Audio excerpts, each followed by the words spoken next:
जय हिंद दोस्तों, मैं नवीन शर्मा आप सभी का स्वागत करता हूं। आशा करता हूं आप सब एकदम अच्छे हैं, एकदम बेहतरीन हैं। एक बार सारे प्यारे दोस्त बताएंगे आप सब कैसे हैं। उम्मीद करेंगे बहुत अच्छे होंगे, बहुत बेहतरीन होंगे, बहुत शानदार होंगे और आप बेहतरीन भविष्य में भी होंगे। उस बात के लिए ये सेट चलाया गया है। लेकिन मुझे दोस्त बता देना, आपने प्रॉमिस किया था कल मुझसे कि भैया अगली क्लास में जब आएंगे तो पिछली क्लास को याद करके आएंगे। फिंगर टिप्स रहेगी, आप कुछ भी पूछेंगे हम बताएंगे। और यही उम्मीद मैं हर अपने अच्छे साथी से करूंगा, हर अच्छे छात्र से ये मैं विनती, प्रार्थना और साथ ही निवेदन तीनों ही करता हूं कि आप प्लीज कक्षा पर ध्यान लगाना, प्लीज कक्षा को आप ध्यान से पढ़ना, तभी साथी कुछ बेहतर आप कर पाएंगे और अगली कक्षा में फिर चीजें जुड़ी हुई रहेंगी। तो कल की सारी चीजें याद हैं, एक बार थम्स अप कर दो और ये विश्वास मुझे दिलाओ कि मैं जिंदा लोगों को पढ़ा रहा हूं। ऐसे लोग मेरे स्टूडेंट नहीं है जिनके अंदर जान नहीं है। तो एक बार थम्स अप कर देना कि भैया तैयार है, कुछ भी पूछेंगे हमेशा तैयार मिलेगा। तो साथ ही आज की क्लास को हम लोग शुरू करते हैं। आज की क्लास को शुरू करेंगे और आपके ये जो 5 प्रश्नों के उत्तर है यही बताएंगे कि आपने कल की क्लास को रिवाइज किया था या नहीं। जिसमें पहला क्वेश्चन है कि योग को अमूर्त सूची यानी कि इंटेंजिबल कल्चरल हेरिटेज में कब शामिल किया गया था। मैंने बताया था साथी आपको, तो क्या बोलेंगे 15 ICH के बारे में, जिसमें 15वीं गरबा थी गुजरात की, जिसको साथी हाल ही में 2023 में शामिल किया गया और योग को 2016 में शामिल किया गया। किराना घराना नाम याद हैं सारे। किराना घराना कल मैंने आपको बताया, किराना घराना मुजफ्फरनगर उत्तर प्रदेश से संबंधित है, संगीत का घराना है और साथ ही उस्ताद करीम खान इसके फाउंडर थे। करीम खान ने इसको स्थापित किया था। मुझे बताओ पोंगल जो उत्सव है वो किस राज्य में मनाया जाता है। तो पागल होने की बात कब थी साथी? तमिलनाडु में। कहां पर? तमिलनाडु में इसको मनाया जाता है। संविधान सभा की स्थापना कब हुई? तो संविधान सभा की स्थापना हुई थी साथी आपका 6 दिसंबर 1946 को। पहली बैठक हुई 9 दिसंबर 1946 को। उस दिन अस्थायी अध्यक्ष चुने गए। 11 दिसंबर को स्थायी अध्यक्ष डॉक्टर राजेंद्र प्रसाद और 13 दिसंबर को साथी उद्देश्य प्रस्ताव पेश हुआ था। ये आपको पता होना चाहिए। भारत के किस राज्य की सर्वाधिक तटरेखा है? सर्वाधिक तटरेखा नहीं बोलेंगे, सर्वाधिक लंबी तटरेखा है।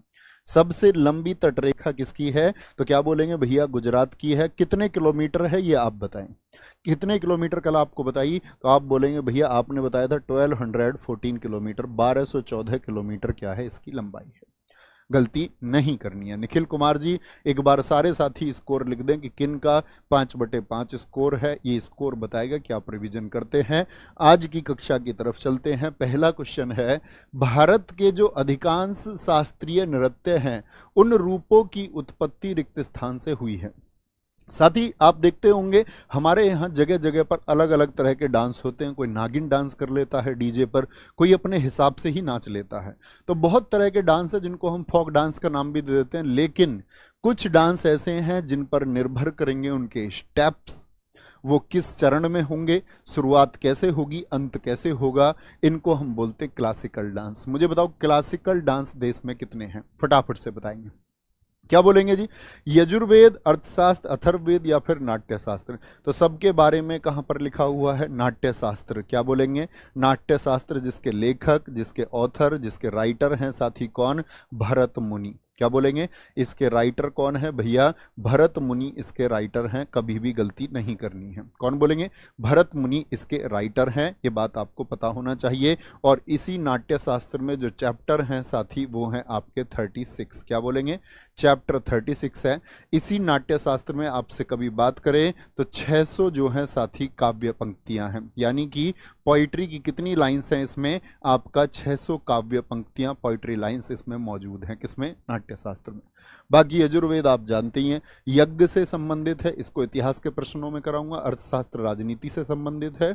और अथर्ववेद किससे संबंधित है? ये है आपका मैजिक से संबंधित, जादू टोना, पेस्टिसाइड्स। पेस्टिसाइड समझते हैं? जो आपका क्या बोलेंगे? पेस्टिसाइड्स क्या होते हैं बताएं? कीटनाशी जो होते हैं आपका। अर्थशास्त्र का संबंध किससे है? वो पॉलिटिक्स से है। किसने लिखा था अर्थशास्त्र को? आचार्य चाणक्य जी ने लिखा था। आचार्य चाणक्य जी। क्या बोलेंगे? आचार्य चाणक्य जी। कोई दिक्कत, कोई परेशानी? बोलेंगे भाई फटाफट से बोलेंगे। क्या बोलेंगे भैया? आपने 6000, शायद मैंने 600 बोल दिया। 6000 काव्य पंक्तियां इसमें साथी, 6000 पोइट्री लाइन्स है। शायद मैंने 600 बोल दिया था। शायद मैंने 600 बोल दिया, क्या बोलेंगे इसमें 6000 काव्य पंक्तियां हैं, 6000 बोलेंगे, शायद मैंने 600 लिखा इस वजह से आप बोल रहे हैं, यही बोल दिया था क्या मैंने। आगे आएंगे अगले प्रश्न पर। मणिपुरी शास्त्रीय नृत्य के जो मर्दाना पहलू है, मर्दाना पहलू समझ रहे हैं कौन सा, मैस्कुलिन एस्पेक्ट, मैस्कुलिन एस्पेक्ट बोले जो पुरुष पेश करें, जिसको कौन पुरुष पेश करें, वो क्या होगा।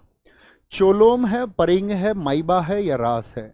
क्या बोलेंगे भैया, क्या मणिपुरी एक शास्त्रीय नृत्य है। जी हाँ, शास्त्रीय नृत्य भैया 8 है, मणिपुरी है, ओडिसी है, भरतनाट्यम है, कथकली है, मोहिनी अट्टम है आपका साथी, उत्तर प्रदेश का कथक भी है आपका, आंध्र प्रदेश का कुचिपुड़ी भी है। इस तरह से कुल मिलाकर के ये हमारे 8 क्या होते हैं, क्लासिकल होते हैं। कल इनके बारे में आपको क्रम से बताऊं। तो जो मर्दाना पहलू है उसको बोलते हैं हम चोलोम। क्या बोलेंगे, पुरुष प्रयोग जो होगा साथी हमारा, जो आपका मेल परफॉर्म करेगा, चोलोम। और इसमें जो म्यूजिकल इंस्ट्रूमेंट होते हैं लिखेंगे, इसमें कौन से वाद्य यंत्र प्रयोग होते हैं। म्यूजिकल इंस्ट्रूमेंट्स जो होंगे साथी आपका, जो वाद्य यंत्र इसमें प्रयोग होते हैं, वो वाद्य यंत्रों के नाम है आपके पुंग, पुंग और आपका साथी करताल। जैसे ढोलक है आपके यहाँ, ढोलक तो सब जानते हैं, कई तो लड़के भी ढोलक बजाना जानते हैं, अच्छी बात है। पुंग और चोलोम आपका साथी इसी से नाम आता है आपका। क्या बोलेंगे, अन्य जो तीनों हैं साथी यानी परिंग, अन्य तीनों भी किसके भाग हैं, ये भी मणिपुरी के भाग हैं। अन्य तीनों भी मणिपुरी डांस के भाग हैं। ऐसे आपसे एग्जाम में क्वेश्चन पूछेगा, माइबा किस क्लासिकल डांस से है, रास का संबंध किस क्लासिकल डांस से है, परिंग का संबंध किस क्लासिकल डांस से है, तो ये आपको हमेशा बताने हैं। अब सीपीओ 2023 में पिछली बार एक क्वेश्चन पूछा गया, क्वेश्चन था कि भैया ऐसा कौन सा नृत्य है जो हिंदू वैष्णव प्रसंगों पर आधारित है। हिंदू वैष्णव प्रसंग किसमें बताए गए हैं। क्या बोलेंगे, हिंदू वैष्णव प्रसंग, यानी कि अगर हम बात करें हिंदू वैष्णव जो साथी स्टोरीज हैं वो किस में बताई गई हैं, तो हम कहेंगे भैया वो बताई गई हैं हमारा किस में, मणिपुरी में। अच्छा, आपसे पूछे राधा कृष्ण का प्रेम जो है, love of Radha and Krishna, Radha और कृष्ण का प्रेम ये किस शास्त्रीय, क्या बोलेंगे, राधा और कृष्ण का प्रेम ये किस में है, ये भैया मणिपुरी में है। अगर साथ ही आपसे पूछे सबसे इंपॉर्टेंट क्वेश्चन, इसके कौन कौन से डांसर्स हैं, यानी मणिपुरी से कौन कौन से डांसर्स जुड़े हुए हैं, तो एक एक नाम पुराने छात्रों से चाहूंगा, कलाकार आप बताएंगे। तो सबसे बड़ा नाम आता है इसमें किसका, किसका, झावेरी सिस्टर्स का। कौन सी सिस्टर्स हैं, झावेरी सिस्टर। उनकी संख्या कितनी है बताएं, झावेरी बहनें कितनी है भैया, 4 हैं, दर्शना, नैना, रंजना, सुवर्णा। क्या बोलेंगे, एक बहन का नाम है दर्शना, दूसरी बहन का नाम नैना, तीसरी का नाम रंजना और चौथी का नाम है साथी आपका सुवर्णा। ये चारों सिस्टर्स किससे जुड़ी हुई हैं, तो हम कहेंगे भैया ये जुड़ी हुई हैं मणिपुरी से। इनके गुरु कौन है, झावेरी बहनों के गुरु कौन है, तो इनके गुरु का नाम है गुरु बिपिन कुमार सिंह। गुरु बिपिन कुमार सिंह किससे जुड़े हुए हैं, वो भी मणिपुरी से जुड़े हुए हैं। अच्छा, यहां पर क्वेश्चन आता है, अब एक रूट वर्ड याद रख लेना, 4 बहन याद रहेंगी, उनके गुरु बिपिन कुमार सिंह। अब जितने भी नाम हो जिनके नाम के साथ में गुरु और सिंह लगता है, जैसे मैं बात करूं आपसे, गुरु नल कुमार सिंह है, गुरु और सिंह जिनके नाम के आगे लगे, गुरु नल सिंह किससे जुड़े हुए, मणिपुरी से। अच्छा, मैं आपसे पूछूं गुरु अमली सिंह किससे जुड़े हुए हैं, तो आपने एक बार याद कर लिया ना, गुरु और सिंह किससे हैं, मणिपुरी से हैं। तो हमेशा याद रख लें कौन कौन से, गुरु विपिन सिंह, गुरु नल कुमार सिंह और गुरु आपके कौन से साथी बोलेंगे, अमली सिंह। तो गुरु किससे जुड़े हुए हैं, ये जुड़े हुए हैं मणिपुरी से। अच्छा, अब आइए, जैसे कि बहनें कितनी है, ये बहनें कितनी है एक बार बताएं, कितनी बहनें, संख्या में 4। तो एक नाम आता है चारू माथुर, इसको भी नोट करो। तो 4 से चारू, चारू माथुर, और 4 क्या है, बहनों है, तो बहनों से याद रख लो बीनो। क्या बोलेंगे, बहनों से याद रखेंगे बीनो। एल बिनो देवी किस नृत्य से संबंधित हैं, तो मणिपुरी से। तो कलाकारों के नाम साथी आपसे कभी भी पूछे गलती नहीं करनी है। 4 चारू माथुर, बहन बिनो देवी। फिर आता है मेहता नाम, मेहता मतलब निर्मला मेहता और सविता मेहता का संबंध किससे है, निर्मला मेहता और सविता मेहता का संबंध किससे है, तो मेहता root word is also for Manipuri. गलती नहीं करेंगे, कोई परेशानी तो नहीं। आगे आएंगे, छऊ लोक नृत्य की कितनी प्रमुख शैलियां हैं। जो छऊ डांस होता है, कल का क्वेश्चन आपसे पूछने जा रहा हूं। मैंने आपको बताया कि छऊ को यूनेस्को की अमूर्त सांस्कृतिक विरासत सूची में कब शामिल किया गया, बोलेंगे भैया। इंटेंजिबल कल्चरल हेरिटेज साइट में आपका छऊ को कब शामिल किया गया। तो जो छऊ है ये है कहाँ का, सबसे इंपॉर्टेंट बात ये भी है। तो छऊ की 3 शैली होती हैं, 3 तरह के छऊ इंडिया में होते हैं। और छऊ कल मैंने आपको बताया था यूनेस्को में, साथी यूनेस्को की जो ICH है उसमें 2010 में शामिल हुआ। बहुत इंपॉर्टेंट क्वेश्चन है, इस बोर्ड पर मैं जो कुछ भी लिखूंगा वो सब बहुत महत्वपूर्ण है। 3 छऊ होते हैं। एक तो साथी होता है सरायकेला छऊ। कौन सा छऊ होता है, सरायकेला छऊ। एक होता है दोस्त आपका मयूरभंज छऊ, क्या बोलेंगे, मयूरभंज छऊ। और एक आपका तीसरा छऊ आप बताएंगे क्या होगा, तीसरा होता है भैया पुरुलिया छऊ। क्या बोलेंगे, पुरुलिया छऊ है तीसरा। ये 3 छऊ हैं, तीनों से क्वेश्चन पूछा जाएगा। कैसे, सरायकेला छऊ किस राज्य में आयोजित होता है, तो क्या बोलेंगे, सरायकेला लिख दिया मैंने, सरायकेला, सरायकेला। तो राय देने वाले लोग कितने होते हैं, राय देने वाले तो भैया 1000 लोग होते हैं। 1000 से झारखंड, झार 1000 लोग राय देने वाले। मयूरभंज, मयूर किसको बोलते हैं, मोर को। मोर क्या करेगा भाई, उड़ जाएगा। उड़ीसा में बनता मयूरभंज छऊ। और पुरुलिया मतलब पूरा लिया, क्या ले लिया भैया, पूरा, ये है पश्चिम बंगाल। क्या बोलेंगे, पश्चिम बंगाल का। कोई बंगला खरीदेगा, अगर बंगाल को हम हमेशा बोलते हैं बंगला, अगर कोई बंगला खरीदेगा तो पूरा ही तो बंगला लेगा भाई, या अधूरा बंगला खरीदेगा कोई, भैया पूरा बंगला खरीदेगा। तो छऊ कितने होते हैं, 3 होते हैं। और छऊ को ही साथी हम क्या बोलते हैं, अर्ध शास्त्रीय नृत्य, यानी सेमी क्लासिकल डांस इसको कहा जाता है। कौन कहता है इसको सेमी क्लासिकल डांस, क्या बोलेंगे, इसको भैया सेमी क्लासिकल डांस कहा जाता है। और इसको सेमी क्लासिकल डांस कौन कहता है बताएंगे, तो हमारा कौन बोलता है इसको, संगीत नाटक अकादमी। अब यहां पर क्वेश्चन बनता है, संगीत नाटक अकादमी क्या कहती है, संगीत नाटक अकादमी, क्या बोलेंगे, संगीत नाटक अकादमी बताओ किस वर्ष स्थापित हुई थी। संगीत नाटक अकादमी 1953 में स्थापित हुई। इसका जो हेडक्वार्टर है वो दिल्ली में है।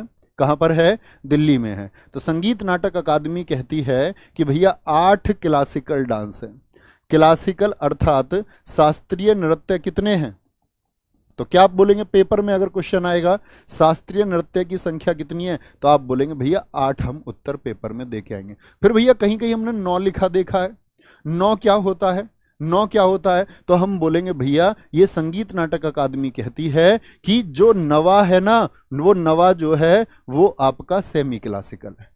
तो भैया फिर पूरे 9 कौन मानता है, पूरे 9 मानता है हमारा कल्चरल मिनिस्ट्री, संस्कृति मंत्रालय। संस्कृति मंत्रालय के अनुसार शास्त्रीय नृत्य कितने हैं, तो संस्कृति मंत्रालय कहता है कि भैया 9 क्लासिकल डांस है, 9 शास्त्रीय नृत्य हैं। क्या बोलेंगे, 9 शास्त्रीय नृत्य हैं। तो भैया हम पेपर में क्या लिख के आएंगे, 8। पेपर में क्या लिख के आओगे, सारे बोलो 8। लेकिन इस शब्द का इस्तेमाल एग्जामिनर ने यदि कर लिया कि संस्कृति मंत्रालय के अनुसार कितने हैं, तो 9, और नवा किसको माना गया है ये भी पूछ लिया, तो क्या बोलेंगे, छऊ। नवा बोल दिया तो क्या बोलेंगे, छऊ।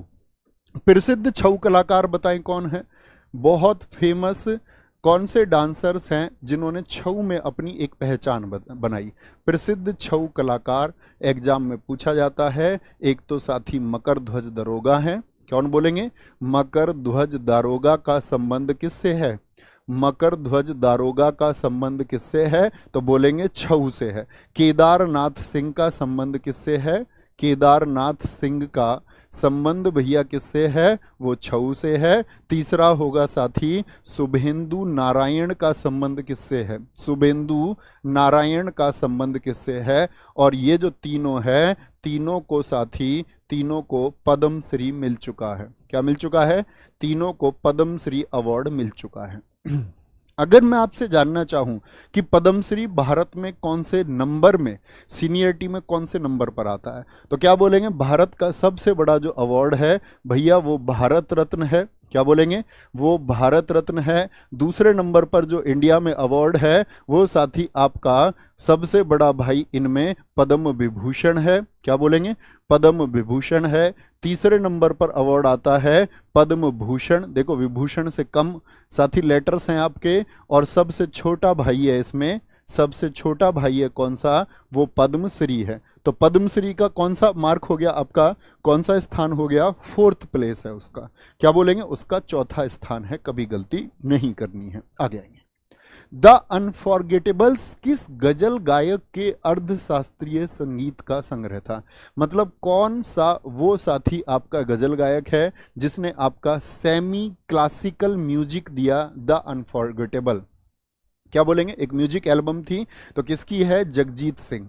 एग्जाम में क्वेश्चन पूछता है कि भैया जो जगजीत सिंह है उनका संबंध किससे है? तो क्या बोलेंगे? ये गजल गायक हैं। कौन है? ये गजल गायक हैं।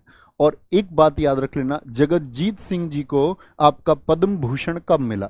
तो अब आप समझ गए हैं पद्म भूषण कौन से नंबर का अवार्ड है? ये तीसरा सबसे बड़ा अवार्ड है। और पद्म भूषण इनको मिला है 2003 में। एसएससी पूछता है गाना दे करके, चिट्ठी न कोई संदेश, आगे की लाइन पूरी करो, जाने वो कौन सा देश, चिट्ठी ना कोई संदेश जहां तुम चले गए। तो ये किसका गाना है साथी? ये जगजीत सिंह जी का है। बहुत इंपॉर्टेंट गाना बनेगा, यहां से याद रखेंगे। अच्छा, कुछ प्रमुख गजल गायक अन्य बताएं। कुछ अन्य गजल गायक कौन कौन से हैं? कुछ अन्य जो गजल गायक हैं, जो विकल्प में चारों लिखे हुए हैं वो भी गजल गायक हैं। अन्य सबसे प्रमुख आता है आपका बेगम अख्तर, क्वीन ऑफ गजल। इनको बोलते हैं क्वीन ऑफ गजल। लिखना मन्ना डे का एसएससी पूछ चुका है। संबंध किससे है? गजल गायकी से है। पंकज उदास जी, क्या बोलेंगे? उदास आदमी को भी खुश कर देते थे अपनी गजल से। क्या बोलेंगे? गजल गायकी के लिए प्रसिद्ध है मन्ना डे। अभी आप इतने नाम याद रखेंगे, पंकज उदास, बेगम अख्तर। बेगम अख्तर कौन है? क्वीन ऑफ गजल गायकी, ये बात याद रखेंगे। क्वीन ऑफ गजल इनको कहा जाता है।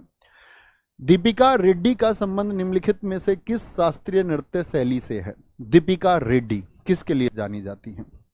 मणिपुरी के लिए, कुचिपुड़ी के लिए, कथक के लिए या सत्रिया के लिए? अभी मैं आपको शास्त्रीय नृत्य नहीं बता रहा हूं, कल क्रम से बताऊंगा। सारे निश्चित रहेंगे क्योंकि हम एक क्रम से सीख रहे हैं ताकि हम याद आसानी से कर पाए। तो दीपिका रेड्डी क्या बोलेंगे? कुचिपुड़ी। कुचिपुड़ी कहाँ का है साथी? किस स्टेट का है बताएंगे? क्या बोलेंगे? कच्ची पूड़ी कौन खाएगा भैया? आंध्र प्रदेश। हम आंध्र प्रदेश को हमेशा अंधा रूट वर्ड से याद रखते हैं, आंध्र प्रदेश का। तो कुचिपुड़ी के कुछ कलाकार बता दो भैया। जैसे मैं कल आपको बताऊंगा मणिपुर का, कथक उत्तर प्रदेश का, सत्रिया असम का। ये कल जानेंगे, है ना, यहां पर आएंगे। तो कुचिपुड़ी जो है साथी, इसके कुछ कलाकार बोलेंगे, कुछ डांसर्स बोलें कौन कौन है। तो एक तो रूट वर्ड याद रखेंगे, कौन कौन सा? कच्ची है पूड़ी अभी, तो कच्ची है पूड़ी तो मतलब अभी रेडी नहीं है भाई। पूड़ी कच्ची है तो रेडी नहीं है, सीधी सी बात है। रेडी कब होगी? जब पक जाएगी। तो रेडी नहीं है तो कौन कौन से नाम आते हैं? एक तो साथी आपका राजा रेड्डी आएगा। राजा रेड्डी किससे जुड़े हुए हैं? आपका बोलेंगे भैया किससे? कुचिपुड़ी से। राधा रेड्डी पूछ ले, राधा रेड्डी पूछ ले। आपसे साथी पूछ ले भावना रेड्डी। क्या पूछ ले? भावना रेड्डी। आपसे पूछ ले साथी कौशल्या रेड्डी का संबंध किससे है? कौशल्या रेड्डी का संबंध किससे है? तो रेड्डी तो वैसे भी आंध्रा में होते हैं। और साथी आपका बोलेंगे विजया प्रसाद। भैया अगर आपने विजय हासिल कर ली तो प्रसाद में किसी को कच्ची पूड़ी मत खिलाना, ठीक है भैया, पक्की खिलाएंगे। क्योंकि अगर किसी आपने विजय प्राप्त कर ली और आप किसी को कच्ची पूड़ी खिलाओगे तो ये बात शोभा नहीं देगी भाई आपको, ये बात शोभा नहीं देगी। जीत जाओ तो कम से कम पक्की पूड़ी तो खिलाओ भैया, जीत तो जाएं। अच्छा मुझे बताओ, ये जो पूड़ी है कढ़ाई में कच्ची क्यों रह जाती है? तो बोलते हैं भैया ये अच्छे से बनाने वाली ने हले ही नहीं होगी, ये अच्छे से हली नहीं होगी। तो हलीम खान, जानते हो ना, पूड़ी बनती हुई सबने देखी होंगी, घर में पलटनी पड़ती हैं, हिलानी पड़ती हैं भाई। क्या बोलेंगे? उनको हिलाना पड़ता है। तो अभी क्या बोलेंगे? अभी इतने नाम याद रख लेने हैं, इससे ज्यादा नहीं, आगे आएंगे। धीरे धीरे याद करना है। भारत ने दूसरी बार एशियन खेलों का आयोजन किस वर्ष में किया था? कौन सी बार भारत ने एशियन खेलों का उजागर, क्या बोलेंगे? क्या बोलेंगे? एशियाई खेलों का आयोजन किस वर्ष में किया? तो क्या बोलेंगे? बहुत सारे साथियों का उत्तर आएगा 1982। कुछ दोस्तों ने सी दे दिया, उन्होंने प्रश्न नहीं पढ़ा है ध्यान से। बच्चों ये वर्ड देखना है। दूसरी बार, पहली बार पूछे, पहली बार पूछता तब 1951 लिखते, दूसरी बार बोला तो 1982 लिखना पड़ेगा। 1982। यहाँ आ जाओ, एशियन गेम्स का खात्मा कर दो, बहुत क्वेश्चन पूछा जाता है। बोलो भाई, एशियन गेम्स पहली बार कब हुए? बोलेंगे सारे दोस्त, बोले एशियन गेम्स पहली बार कहाँ हुए आपका? पहली बार साथी आपका कब हुए ये बताना है पहले तो, और फिर बताना है कहाँ पर आयोजित हुए थे। बोलेंगे व्हेन एंड वेयर। मुझे बताना जब पहली बार एशियन गेम्स हुए तो उनका उद्घाटन किसने किया था, उस जो आपका साथी सेरेमनी थी उसको किसने स्टार्ट किया था, उद्घाटन किसने किया था, ये बात याद रखेंगे। बताना पहले एशियन गेम्स में भारत की रैंक क्या आई थी, भारत की रैंक क्या आई थी ये बताना है। तो क्या बोलेंगे भैया? पहली बार जब एशियन गेम्स हुए तो सबसे शुरुआत में भारत में ही हुए 1951 में। कहाँ पर हुए थे? नई दिल्ली में हुए। उस समय भारत के राष्ट्रपति कौन थे? पहले राजेंद्र प्रसाद। उन्होंने ही साथी क्या किया? इसका उद्घाटन किया था, राजेंद्र प्रसाद। भारत की रैंक क्या आई थी साथी? भारत की रैंक थी दूसरी, याद रख लेना। भारत की रैंक आई थी दूसरी, जिसमें हमने 15 गोल्ड जीते थे। और पहले एशियन गेम्स में जो पहले स्थान पर था वो साथी आपका जापान था। कितने के साथ में? 24 गोल्ड के साथ में पहली स्थिति इसकी थी। अच्छा, अब मुझे बताएं दूसरे एशियन गेम्स कब हुए? दूसरे एशियन गेम्स कब हुए? पहले तो 1951 में हुए, तो यहां से बड़ा इंपॉर्टेंट क्वेश्चन बनता है कि दूसरे एशियन गेम्स कब हुए? 1954 में हुए, और साथ ही मनीला में हुए। मनीला जो कहां पर पड़ता है? आपका फिलीपींस में स्थित है। क्या बोलेंगे? फिलीपींस में स्थित है। तो मुझे बताओ पहले और दूसरे एशियन गेम्स में कितने सालों का अंतर था? ये पूछा जा चुका है एसएससी द्वारा। तो आप कहेंगे भैया जर्नली एशियन गेम्स में जो डिफरेंस होता है, जो गैप होता है वो 4 इयर्स का होता है, लेकिन पहले और दूसरे में कितने वर्षों का अंतर था? ये कभी नहीं भूलना, 3 वर्षों का अंतर था। मेरे सारे साथी उत्तर देते हुए कमाल कर दोगे मेरे भाई तुम। आपसे पूछे तीसरे एशियन गेम्स कब हुए थे? तीसरे एशियन गेम्स साथी कब हुए थे? तो ये हुए थे 1958 में। 1958 में कहां पर हुए थे? ये साथी आपका टोक्यो अर्थात जापान में हुए थे। ठीक है। और भारत में दूसरे एशियन गेम्स जो हुए, भारत में सेकंड एशियन गेम्स जो हुए, जो हमारा क्वेश्चन था वो था 1982 में, 1982 में। कितने दोस्त बता सकते हैं ये कौन से नंबर के एशियाई खेल थे? तो एसएससी सीजीएल 2022 में पूछा गया प्रीलिम्स में कि 1982 में आयोजित एशियन गेम्स कौन से क्रम के एशियन गेम्स थे? बताएंगे जी। तो क्या बोलेंगे? जो 1982 में हुए ये 9th एशियन गेम्स थे, 9वें एशियन गेम्स थे, जिनका साथी मैस्कॉट यानी कि शुभंकर जो था, जिनका मैस्कॉट यानी कि शुभंकर जो था आपका, वो अप्पू हाथी था। कौन था? अप्पू हाथी भैया इनका शुभंकर था। क्या आप मुझे बता सकते हैं 1982 के एशियन गेम्स में भारत की स्थिति क्या थी? यहां पर जो भारत की रैंक आई वो याद रखेंगे, भारत की रैंक आई भैया, भारत की रैंक आई थी यहां पर 5वीं। क्या बोलेंगे? भारत की रैंक आई थी 5वीं, ये बात याद रखेंगे। भारत की रैंक कितनी आई थी? 5वीं रैंक आई थी। अभी साथी 2023 में कौन से एशियन गेम्स हुए थे? बताएंगे। हाल ही में करंट अफेयर्स पर आ जाते हैं। 2023 में जो एशियन गेम्स हुए आपका, ये साथी बताएंगे कौन से क्रम के एशियन गेम्स थे। तो क्या कहेंगे आप? कौन से क्रम के थे ये आपको बताना, ये आपका क्वेश्चन हो गया। मैं बोलूंगा इसमें जो पहला स्थान आया वो किसका आया? पहला स्थान आया साथी आपका किसका? चीन का आया। भारत की रैंक कितनी रही? बताएंगे। भारत की रैंक, ये मेरा फिर से प्रश्न है, भारत की रैंक क्या आई थी इस बार के एशियन गेम्स में? बोलेंगे भाई फटाफट से, भारत की रैंक क्या थी?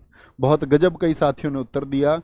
कुछ बता रहे हैं 5 5 5। अरे 5वें कैसे हो जाएंगे जब 1982 में ही 9वें हुए भाई?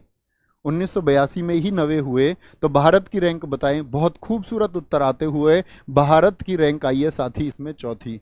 और भारत के जो साथी मेडल्स हैं, कितने मेडल्स जीते भारत ने? मेडल्स जीते हमने यहाँ पर 107, यानी पहली बार हम 100 पार हुए, जिसमें हमारे 28 गोल्ड थे, 38 सिल्वर थे और साथ ही 41 क्या थे? हमारे ब्रॉन्ज थे। क्या थे?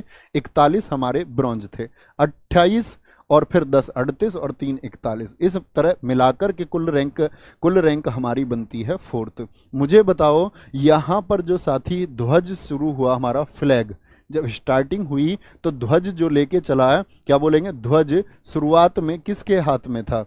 शुरुआती जो ध्वज वाहक रहे वो कौन कौन रहे? तो इसमें आपका पहला नाम तो आता है हरमनप्रीत सिंह का, जो हॉकी की खिलाड़ी हैं। तो हरमनप्रीत का संबंध किससे है? हॉकी से है। हरमनप्रीत सिंह हॉकी। और इनके साथ में कौन थे दोस्त? दूसरे थे हरमनप्रीत सिंह के साथ में आपका लवलीना बोरगोहेन थी। कौन थी? लवलीना बोरगोहेन।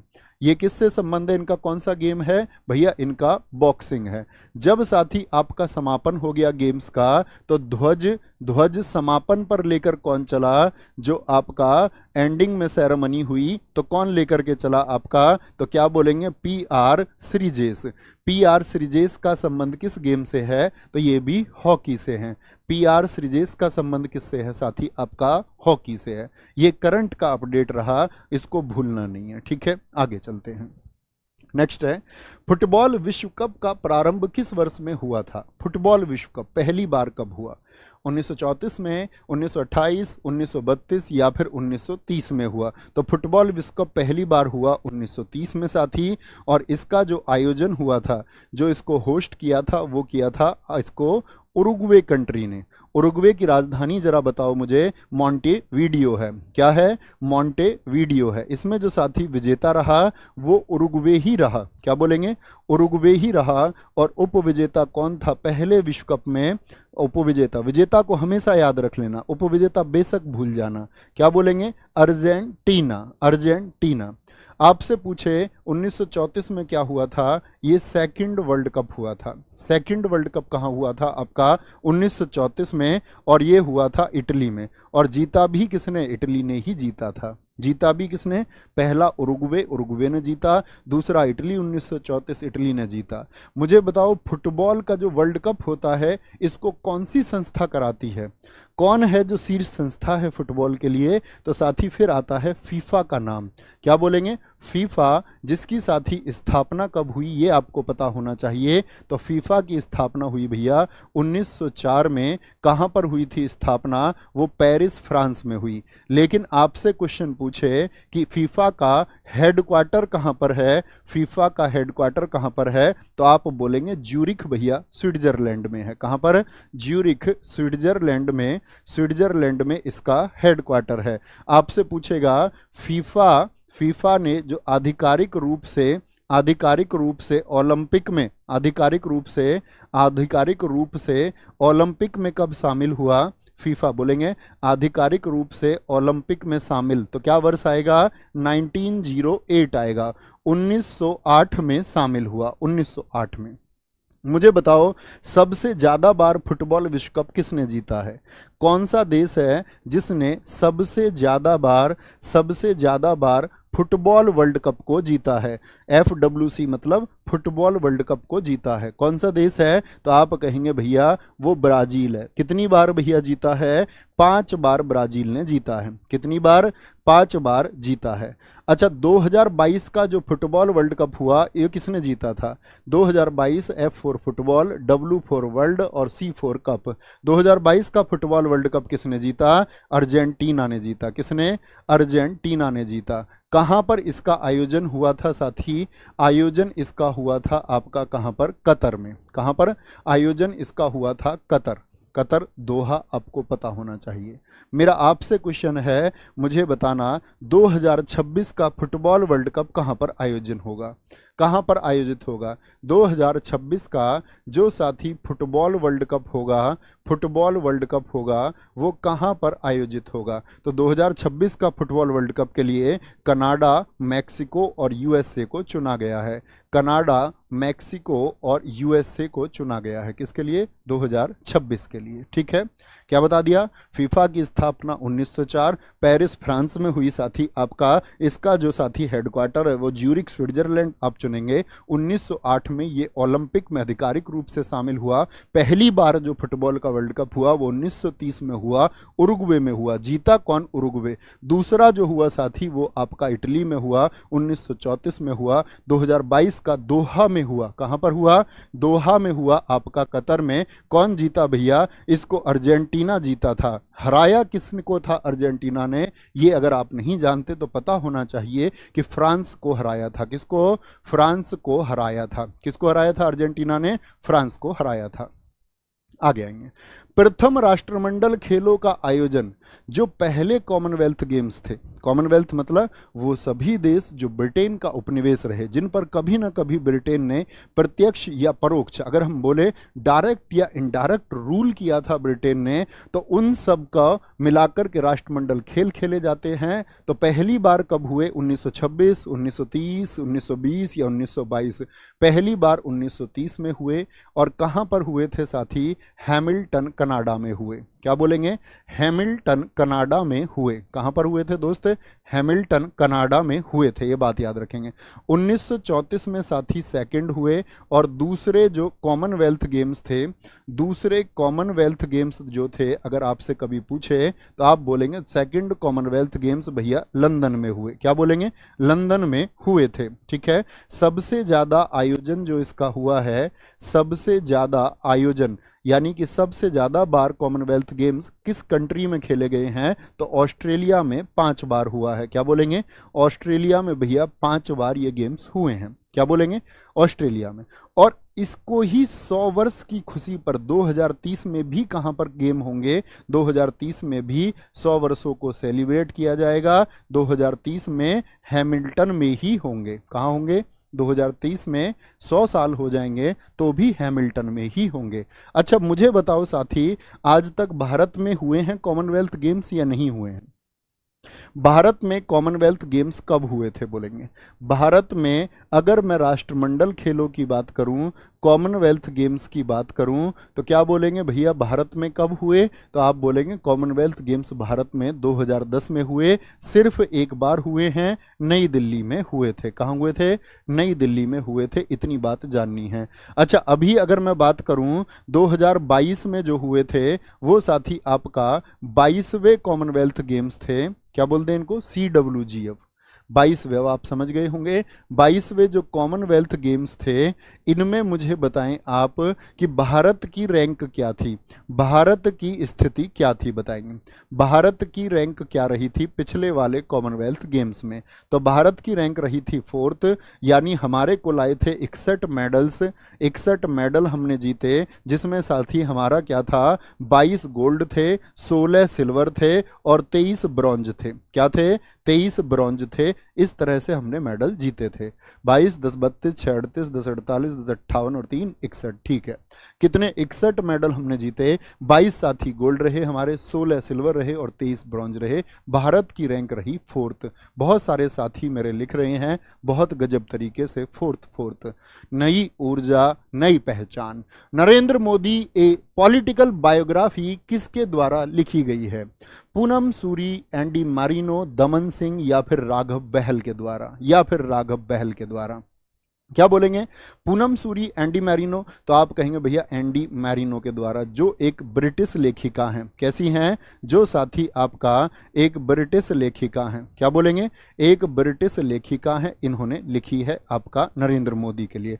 दमन सिंह की प्रसिद्ध पुस्तक है 9x9। 9x9 के लेखक कौन है? दमन सिंह हैं। ठीक है, और राघव बहल की पुस्तक है इंडिया 2020 के लिए, सॉरी इंडिया 2050 के लिए। क्या बोलेंगे? इंडिया 2050 के लिए एक विजन पेश किया गया, सुपर सेंचुरी। ठीक है, भारत की आज़ादी के लगभग 100 सालों के बाद में भारत की स्थिति को लेकर के राघव बहल। मुझे बताओ नरेंद्र मोदी जी की पुस्तक कौन कौन सी हैं, नरेंद्र मोदी की कौन कौन सी पुस्तक हैं जो चर्चित हैं? नरेंद्र मोदी बताएंगे पुस्तकें कौन कौन सी चर्चित हैं। तो एग्जाम में पूछी जाती है, एक तो साथी एग्जाम वॉरियर्स, क्या बोलेंगे? एग्जाम वॉरियर्स आपका, एक साथी आपका साक्षी भाव, क्या बोलेंगे? साक्षी भाव पुस्तक किसकी है? एक दोस्त आपका ज्योति पुंज पुस्तक किसकी है? ज्योति पुंज पुस्तक किसकी है? एक साथी आपका लेटर्स टू मदर, क्या बोलेंगे? लेटर्स टू मदर का, लेटर्स टू मदर पुस्तक का संबंध किससे है? एक साथी आपका अबोर्ड ऑफ लव, क्या बोलेंगे? अबोर्ड ऑफ लव किसकी है आपका? और साथ ही आपका सोशल हार्मोनी, क्या बोलेंगे? सोशल हार्मोनी बुक किसकी है? ये मोदी जी की पुस्तकें हैं। सोशल हार्मोनी पूछे, इसमें बहुत पूछी जाती है, इंपॉर्टेंट, और एग्जाम वॉरियर्स बहुत इंपॉर्टेंट बुक्स है, आपको हमेशा पता होनी चाहिए। इंडिया अर्थात भारत राज्यों का एक संघ होगा, आप लोग जानते ही हैं। जैसे वर्तमान परिदृश्य में हम बात करें, भारत में 28 स्टेट्स, 28 स्टेट्स और 8 यूनियन टेरिटरीज हैं, तो भारत राज्यों का एक संघ होगा। भारतीय संविधान, यूनियन शब्द किस देश के संविधान से लिया गया है? यूनियन यानी कि जो संघ शब्द है, इसको किस देश के संविधान से लिया गया है? आज हम सोर्स पढ़ने वाले हैं सारे कि संविधान में जो भी हमने चीजें ली, जो नाम लिए, जो प्रक्रियाएं हमने ली, आज उनका खात्मा हम कर देंगे। तो बोलेंगे ऑस्ट्रेलिया, स्विट्जरलैंड, आपका कनाडा या संयुक्त राज्य अमेरिका। हमारा आंसर आएगा साथी आपका कनाडा, क्या बोलेंगे? कनाडा। और कनाडा से हमने क्या लिया? संघात्मक व्यवस्था, फेडरल सिस्टम, क्या बोलेंगे? संघात्मक व्यवस्था यानी कि फेडरल सिस्टम को हमने कहां से लिया? फेडरल सिस्टम को। और साथ ही अवशिष्ट जो शक्तियां हैं यानी रेजिडुअरी पावर्स जो हमने ली, सॉरी, अवशिष्ट शक्तियां, रेजिडुअरी पावर्स हमने कहां से ली हैं? क्या बोलेंगे भैया? एक तो हमने क्या बोला मैंने आपसे कि फेडरल सिस्टम को कहां से लिया है हमने? तो आपका कनाडा से। और रेजिडुअरी पावर्स को हमने कहां से लिया है? रेजिडुअरी पावर्स को हमने साथी कहां से लिया है? ये हमने लिया है आपका कनाडा से। ठीक है, संयुक्त राज्य अमेरिका की बात करेंगे साथी। मुझे बताएं अमेरिका के संविधान से हमने क्या क्या लिया है? क्या बोलेंगे? यूएसए के क्या क्या सोर्स हैं? यूएसए से हमने कौन कौन से सोर्स लिए हैं? यूएसए से हमने लिया है साथी आपका एक तो न्यायिक पुनर्वलोकन को, न्यायिक पुनर्वलोकन को, क्या बोलेंगे? जुडिशियल रिव्यू, न्यायिक पुनर्विलोकन। एक बार थम्स अप करना, अंग्रेजी वाले बच्चे लिख लेते हैं ना भाई, जैसे न्यायिक पुनर्विलोकन, ये तुम्हारे लिए नई चीज हो सकती है, तो ऐसे कठिन शब्दों को मैं हमेशा आपके लिए लिखूंगा। ठीक है, जुडिशियल रिव्यू। लेकिन जैसे कोई नाम आएगा तो रमेश को तो लिख लोगे ना अंग्रेजी में, रमेश, कोई दिक्कत तो नहीं है ना? क्या बोलेंगे? न्यायिक पुनर्विलोकन को हमने लिया है यहाँ से। मौलिक अधिकार, अपने अधिकारों की बात दुनिया में कौन सबसे ज्यादा करता है भैया? वो अमेरिका करता है। फंडामेंटल राइट, क्या बोलेंगे भैया? करते तो सभी हैं। फंडामेंटल राइट्स को हमने साथी कहां से लिया है? अमेरिका से लिया है। उपराष्ट्रपति के पद को हमने कहां से लिया है? वाइस प्रेसिडेंट को, क्या बोलेंगे भैया? वाइस प्रेसिडेंट को हमने कहां से लिया है? तो आप बोलेंगे अमेरिका से लिया है। एक राष्ट्रपति पर महाभियोग, इम्पीचमेंट ऑन प्रेसिडेंट, राष्ट्रपति को भी हटाया जा सकता है, ये हमने कहां से लिया है? ये हमने अमेरिका से लिया है। क्या बोलेंगे भैया? इम्पीचमेंट ऑन प्रेसिडेंट, क्या बोलेंगे? इम्पीचमेंट ऑन प्रेसिडेंट, ये हमने साथी कहां से लिया है? ये हमने अमेरिका से लिया है, इम्पीचमेंट ऑन। और एक हमने लिया है यहां से स्वतंत्र न्यायपालिका को, किसको? स्वतंत्र न्यायपालिका को। स्वतंत्र न्यायपालिका समझते हैं, क्या बोलेंगे भैया? इसको बोलेंगे जुडिशियल, आपका जुडिशियल इंडिपेंडेंस को हमने कहां से लिया है? जुडिशियल इंडिपेंडेंस को हमने कहां से लिया है? तो ये अमेरिका से। तो ये अमेरिका के संविधान से हमने लिए हैं और ये बहुत इंपॉर्टेंट है, इसमें सबसे ज़्यादा क्वेश्चन पूछा जाता है मौलिक अधिकार से और न्यायिक पुनर्विलोकन और साथ ही आपका इम्पीचमेंट ऑन प्रेसिडेंट, राष्ट्रपति पर महाभियोग। क्या बोलेंगे जी? आगे आते हैं। भारतीय संविधान में राज्य के नीति निर्देशक तत्व, जिनको हम बोलते हैं DPSP, directive principles of state and policy. ठीक है, पहले हम सोर्स जानेंगे, फिर हम आर्टिकल्स की तरफ चलेंगे, फिर हम पढ़ेंगे साथी आपका अनुच्छेद 1 से लेकर के, जिस दिन हम अनुच्छेद शुरू कर देंगे तो अनुच्छेद 1 से ले जाकर के 395 पर रुकेंगे धीरे धीरे। तो क्या बोलेंगे, नीति निर्देशक तत्व हमने कहाँ से लिए हैं, तो भैया आयरलैंड से लिए हैं।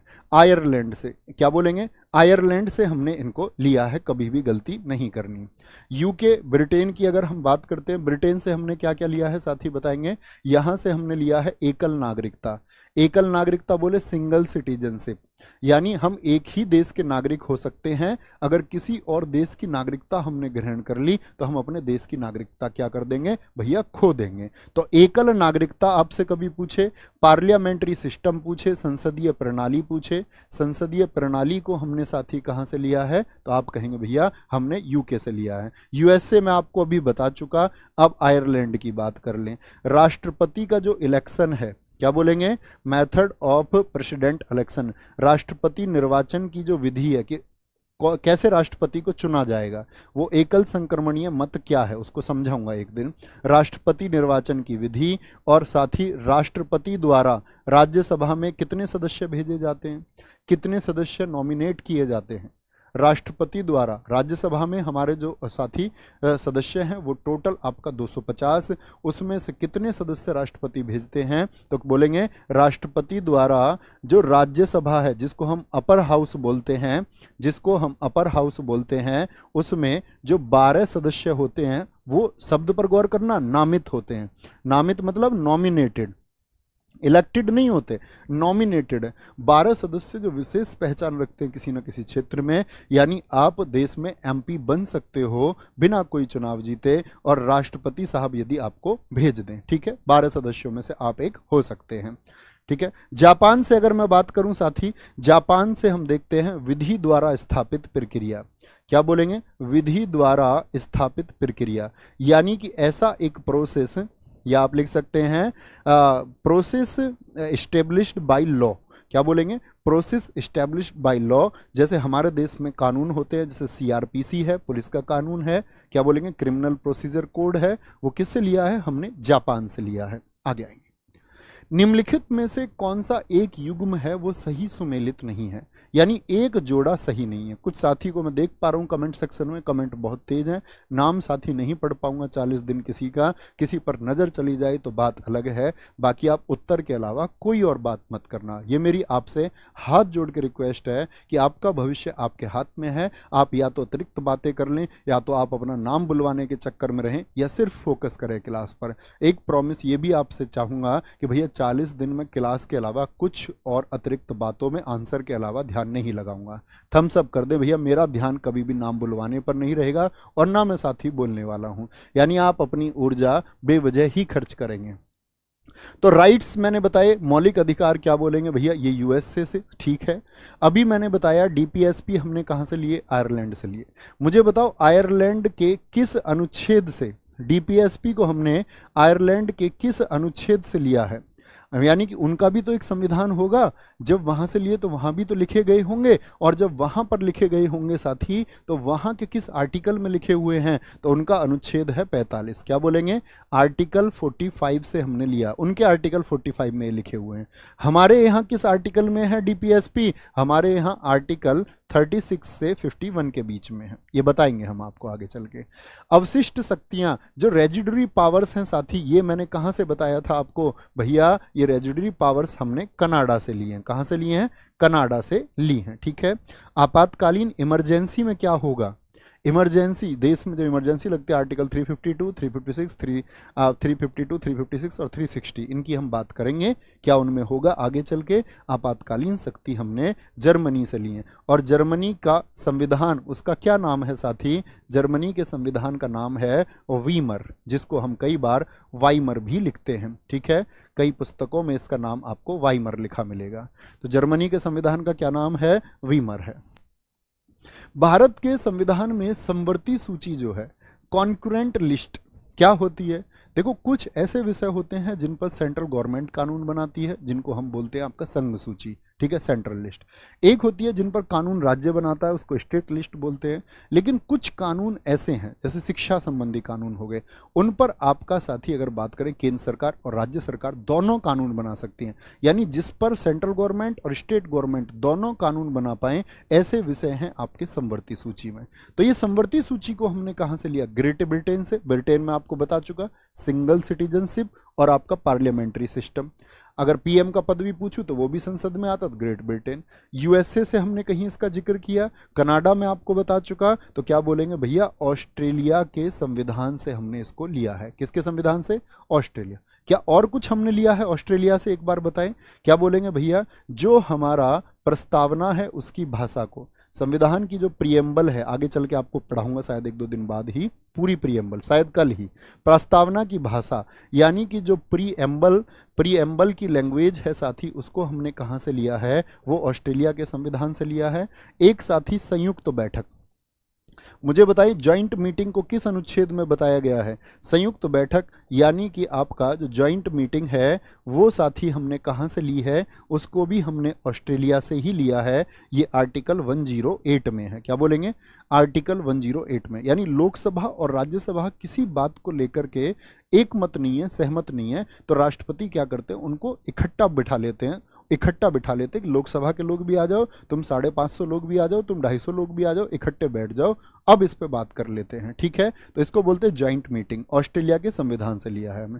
अच्छा मुझे बताओ, संविधान संशोधन को हमने किस देश से लिया है? संविधान संशोधन की प्रक्रिया को हमने किस देश से लिया है? जिसको हम बोलते हैं कॉन्स्टिट्यूशनल अमेंडमेंट प्रोसेस। इसको बोलते हैं हम, आर्टिकल 368 में है। ये आर्टिकल 368 में है कि संविधान में हमको कुछ भी बदलना है, कॉन्स्टिट्यूशनल अमेंडमेंट जो है साथी, ये हमने किस देश से लिया है? तो क्या बोलेंगे? ये हमने लिए हैं साउथ अफ्रीका से। क्या बोलेंगे भैया? सब कुछ ले लिया बाहर से, बहुत कुछ। इसीलिए भारतीय संविधान को उधार का थैला भी कहते हैं।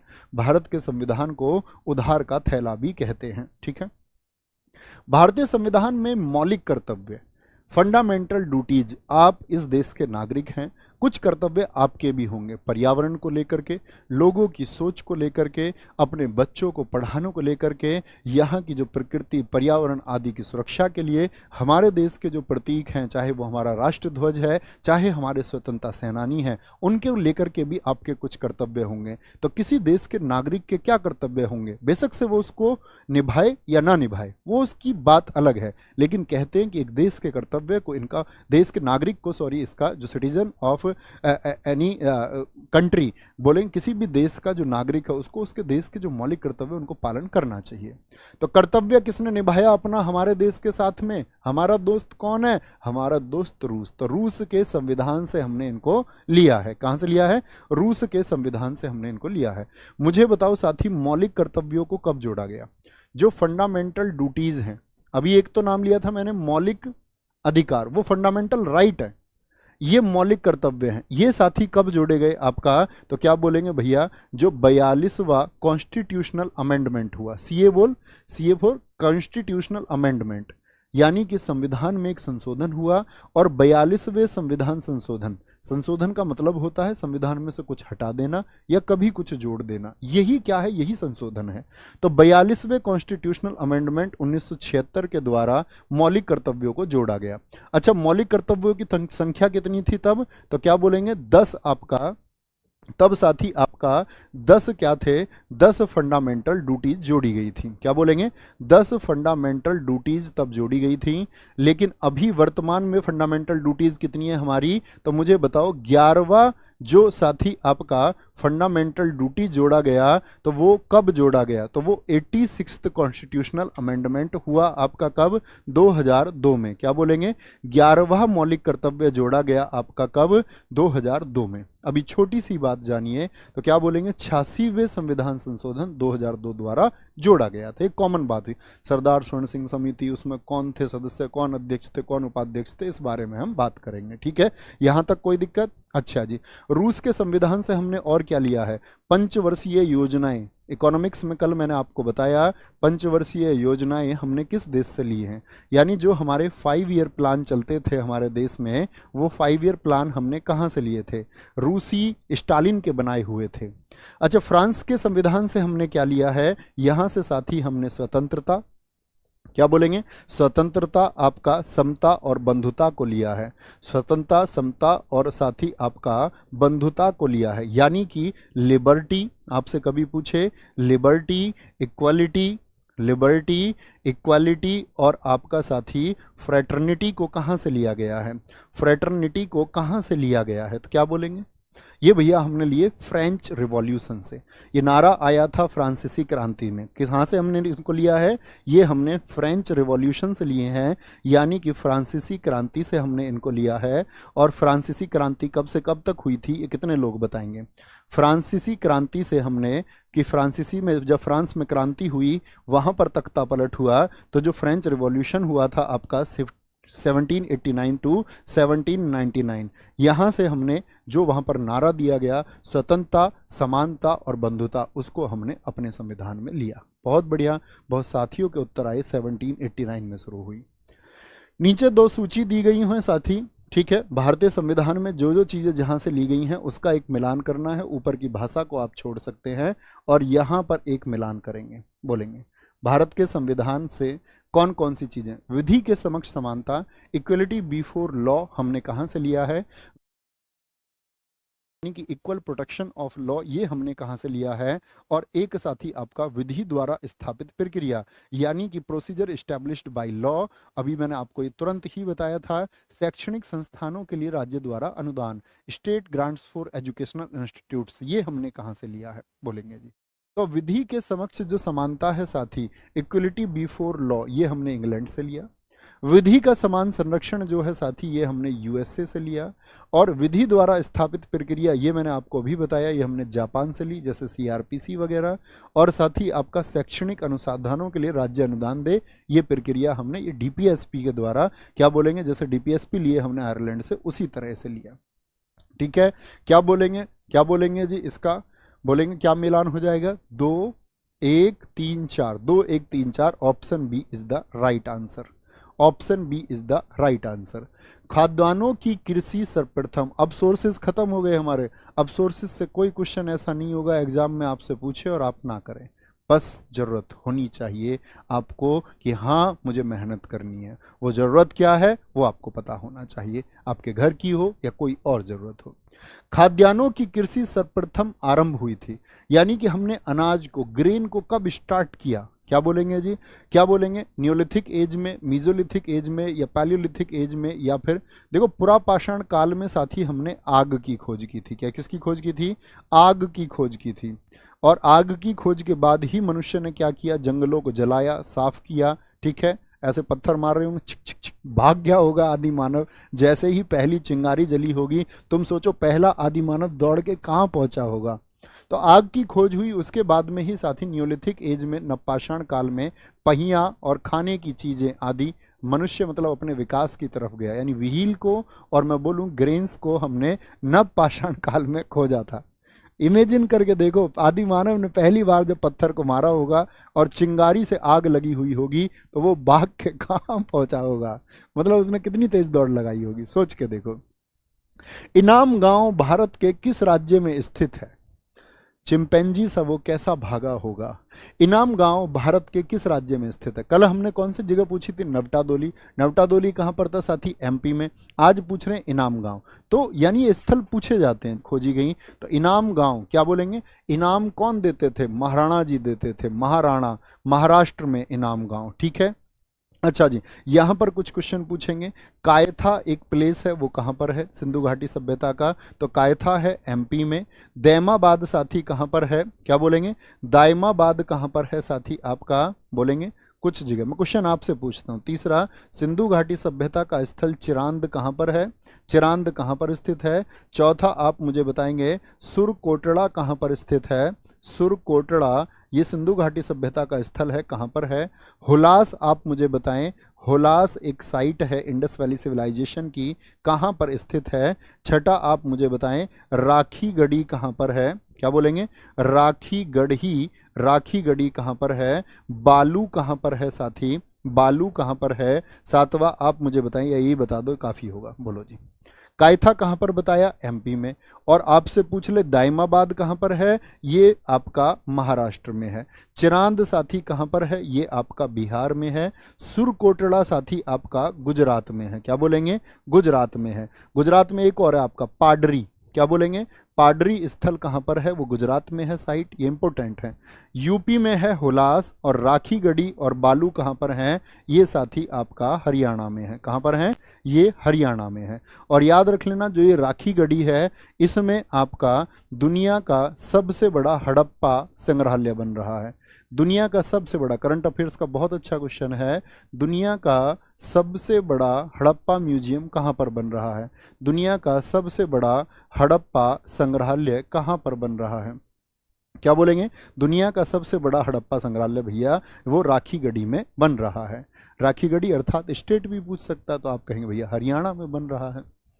हड़प्पा सभ्यता के निम्नलिखित में से किस स्थान से जल संरक्षण के साक्ष्य मिले हैं, यानी वाटर का कंजर्वेशन वो लोग करते थे बड़े टेक्निकल तरीके से, पानी को बचाते थे, ये कहाँ से मिले, यानी अब से लगभग 2000 वर्ष पहले अगर हम बात करें, ये आखिरी समय, और अगर बात करें पुराना तो 3500-4000 वर्ष पहले लोग बचा रहे थे पानी को। तो कहाँ से, कालीबंगन से। कालीबंगन कल कहाँ पर बताया, राजस्थान में, मोहनजोदड़ो पाकिस्तान में, और साथ ही लोथल गुजरात में कल आपको बताया। तो धौलावीरा, धौलावीरा किस राज्य में है, गुजरात में है भैया, धौलावीरा गुजरात में है। इसकी खोज हुई थी आपका 1967 to 68, ये की गई थी जेपी जोशी के द्वारा, क्या बोलेंगे, जेपी जोशी के द्वारा। धौलावीरा से ही साथी हमको क्या मिला था, यहाँ से खेल के साक्ष्य मिले थे, क्या मिले थे, खेल के साक्ष्य, एविडेंस ऑफ स्पोर्ट्स हमको कहाँ से मिले थे, खेल के साक्ष्य, यानी कि एक खेल स्टेडियम भी आपसे पूछा जाता है, खेल स्टेडियम कहाँ पर मिला, एक स्टेडियम मिला है आपका कहाँ पर, वो धौलावीरा में, क्या बोलेंगे, धौलावीरा में मिला है, गलती नहीं करनी है।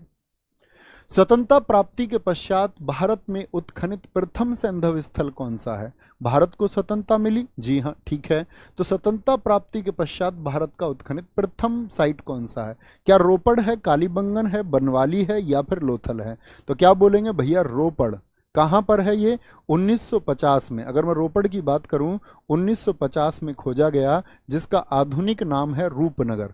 स्टेट आप बताएं कि रोपड़ किस राज्य में स्थित है, आधुनिक नाम है इसका साथी आपका, क्या बोलेंगे, रूपनगर। और कहाँ पर स्थित है ये, पंजाब में स्थित है। और रोपड़ साथी किस नदी के किनारे है, ये सतलज रिवर के किनारे है, किसके, सतलज रिवर के किनारे है, ये बात याद रख लेना। अगर मैं बात करूं 1950 में जब इसकी खोज हुई, तो इसके जो खोजकर्ता थे वो बीबी लाल थे, कौन थे, खोजकर्ता इसके साथी बीबी लाल हैं, किसके, आपका रोपड़ के बीबी लाल। देखो इन वर्षों में कई बार अंतर मिलता है एनसीईआरटी की किताबों में, अन्य में, टीचर्स के मटेरियल में, क्योंकि इस पे दावे अलग अलग है। उत्खननकर्ता जो निश्चित तिथि है उस पर कभी एग्जामिनर भी ना के बराबर क्वेश्चन पूछता है, लेकिन ये जटिल प्रश्नों में से एक है। कालीबंगन की अगर हम बात करते हैं 1953 में खोजा गया है। मुझे बताओ कालीबंगन कहाँ पर है भैया, राजस्थान में है। कालीबंगन कहाँ पर है, राजस्थान में है। कालीबंगन की जो खोज की वो की अमलानंद घोष ने, क्या, अमलानंद घोष ने, अमलानंद नाम याद रख लो बस। बनावली कहाँ पर है साथी, हरियाणा में है, और ये 1974 में खोजा गया। R.S. बिष्ट इसके खोजकर्ता थे, R.S. बिष्ट ने यहाँ पर इसकी खोज की थी। और लोथल कहाँ पर है साथी, ये अभी मैंने बताया, ये गुजरात में है 1953 में, और आपका राव जी ने इसकी खोज की थी। कौन, राव जी ने इसकी खोज की थी, ये बात याद रखेंगे। तो सबसे पहला कौन सा हो गया, 1950 स्वतंत्रता, यानी 1947 के बाद में सबसे पहला। लिस्ट 1 को लिस्ट 2 से मिलाना है, बताएंगे जी। हड़प्पा संस्कृति की जो बस्ती हैं इसमें साथी आपका क्या बोलेंगे, हड़प्पा ये किस नदी के किनारे है, कालीबंगन। लोथल किस नदी के किनारे है, और रोपड़। रोपड़ अभी आपको बताया गया, उत्तर देंगे दोस्त। तो हड़प्पा का मिलान किससे कर दें, रावी से। और हड़प्पा याद रख लेना साथी, जो हड़प्पा है वो सबसे पहले खोजा गया है। आपसे पूछूं हड़प्पा इंडस वैली सिविलाइजेशन में IVC4 Indus valley civilisation Sindhu घाटी सभ्यता का ये पहला नगर है। हड़प्पा की जो 1921 में साथी खोज हुई थी, और किसने की थी ये 1921 में खोज? दयाराम साहनी ने की थी। और किस नदी के किनारे ये खोजा गया था दयाराम साहनी जी द्वारा? तो आप कहेंगे भैया रावी नदी के किनारे खोजा गया। कालीबंगन घग्गर नदी के किनारे साथी राजस्थान में है।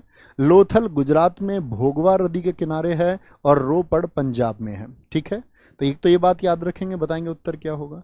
तो ये तो हो गया साथी आपका क्या पहला स्थल है। ये क्या है? ये IVC का खोजा गया पहला स्थल है। दूसरा स्थल कौन सा है? 1922 का सिंधु रिवर के किनारे, इंडस रिवर के किनारे साथी आपका मोहनजोदड़ो है। क्या है?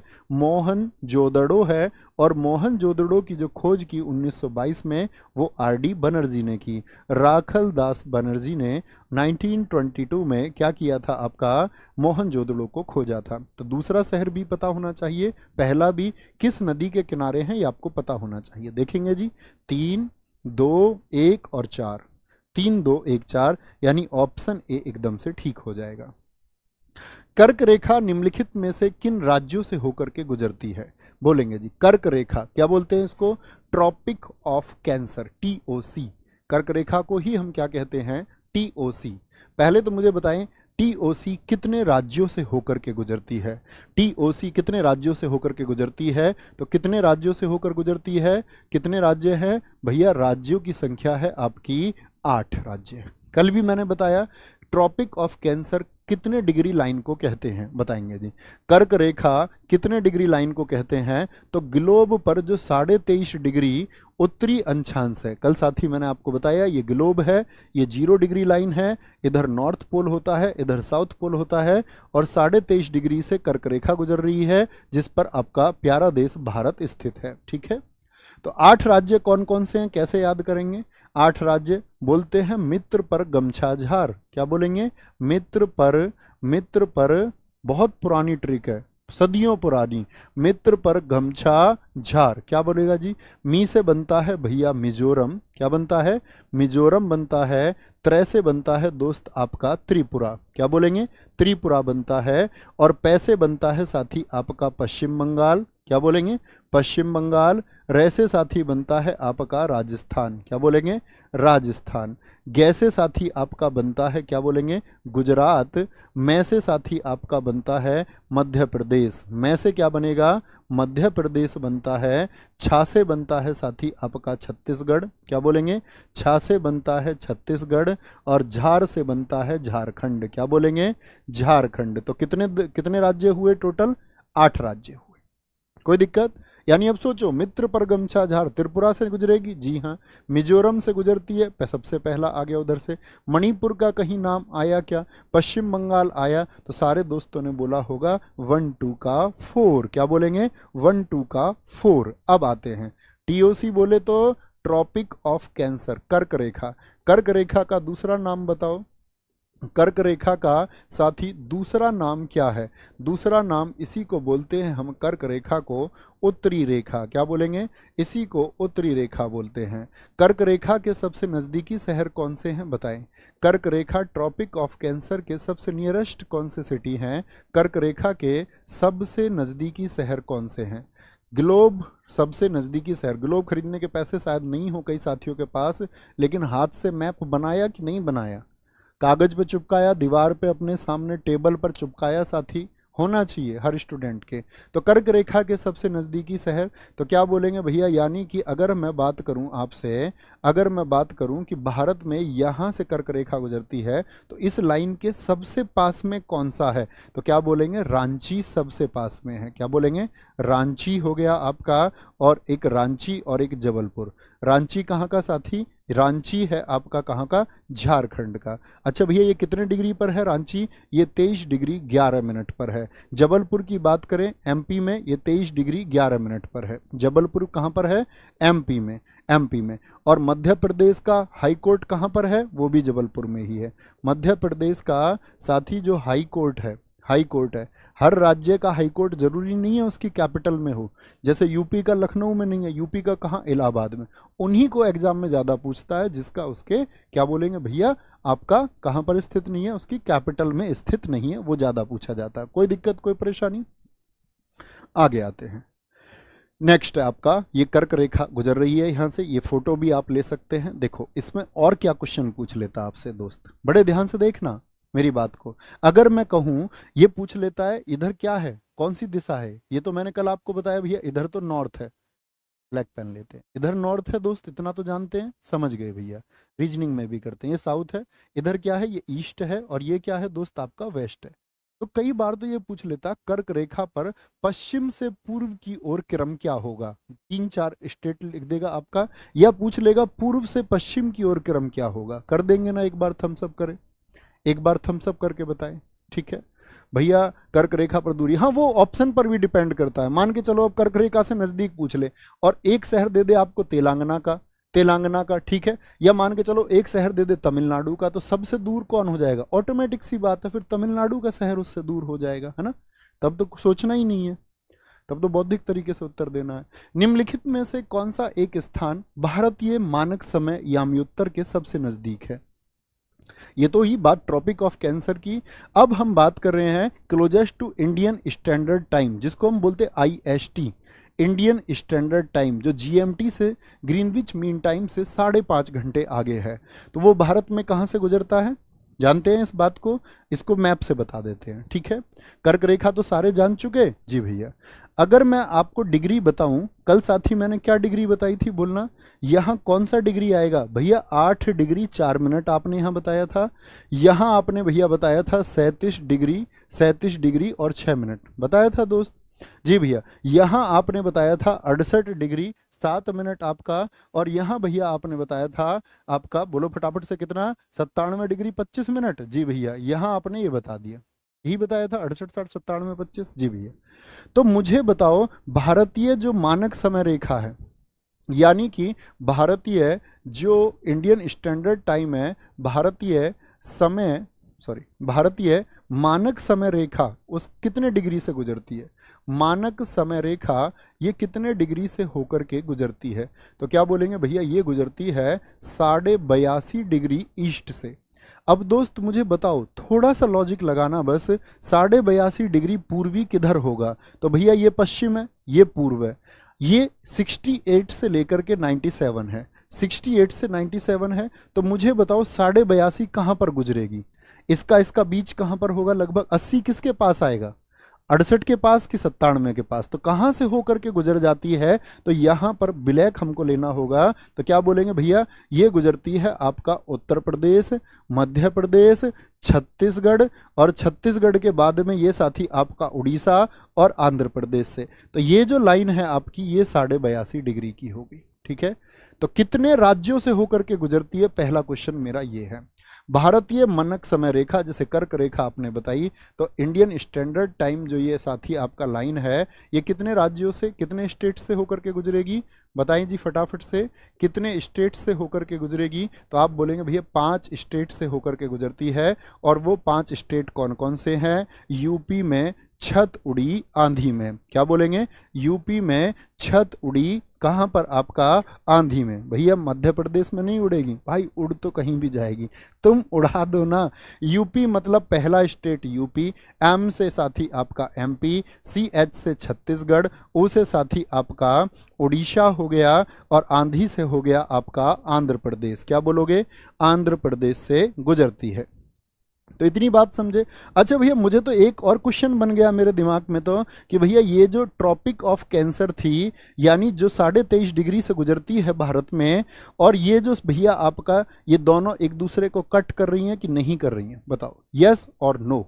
तो क्वेश्चन बनेगा आपका, क्वेश्चन क्या बनेगा कि कर्क रेखा और IST एक दूसरे को कहां पर कट करती हैं, क्या बोलोगे, ट्रॉपिक ऑफ कैंसर और साथ ही आपका IST के जो भारतीय समय याम्योत्तर लाइन है, एक दूसरे को कट कहां पर करेंगी, एक दूसरे को कहां काटेंगी, क्या बोलेंगे, एक दूसरे को कहां कहाँ काटेंगी? तो ये कहाँ पर काटती हैं आपका साथी याद रख लेना, भैंसा मुंडा में काटती हैं। भैंसा मुंडा कहाँ पर है? ये सूरजपुर जिले में एक स्थित जगह है आपका, जो कहाँ पर है भैया? छत्तीसगढ़ में है। कहाँ पर है?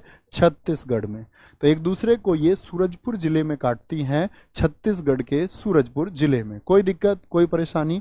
गांव है भैंसा मुंडा, और वहां पर बाकायदा साथी आप कभी जाएंगे, साथी बहुत सारे जानते भी होंगे। क्वेश्चन पर वापस आते हैं। कौन सा एक स्थान है जो भारतीय मानक समय यमयुत्तर के सबसे नजदीक है? यानी कि उत्तर प्रदेश की बात करते हैं तो किस में बात करते हैं दोस्त हम? मिर्जापुर हमारा आंसर हो जाएगा। यूपी का कौन सा स्थल है जहां से भारतीय समय को लिया गया है? वो मिर्जापुर से लिया गया है।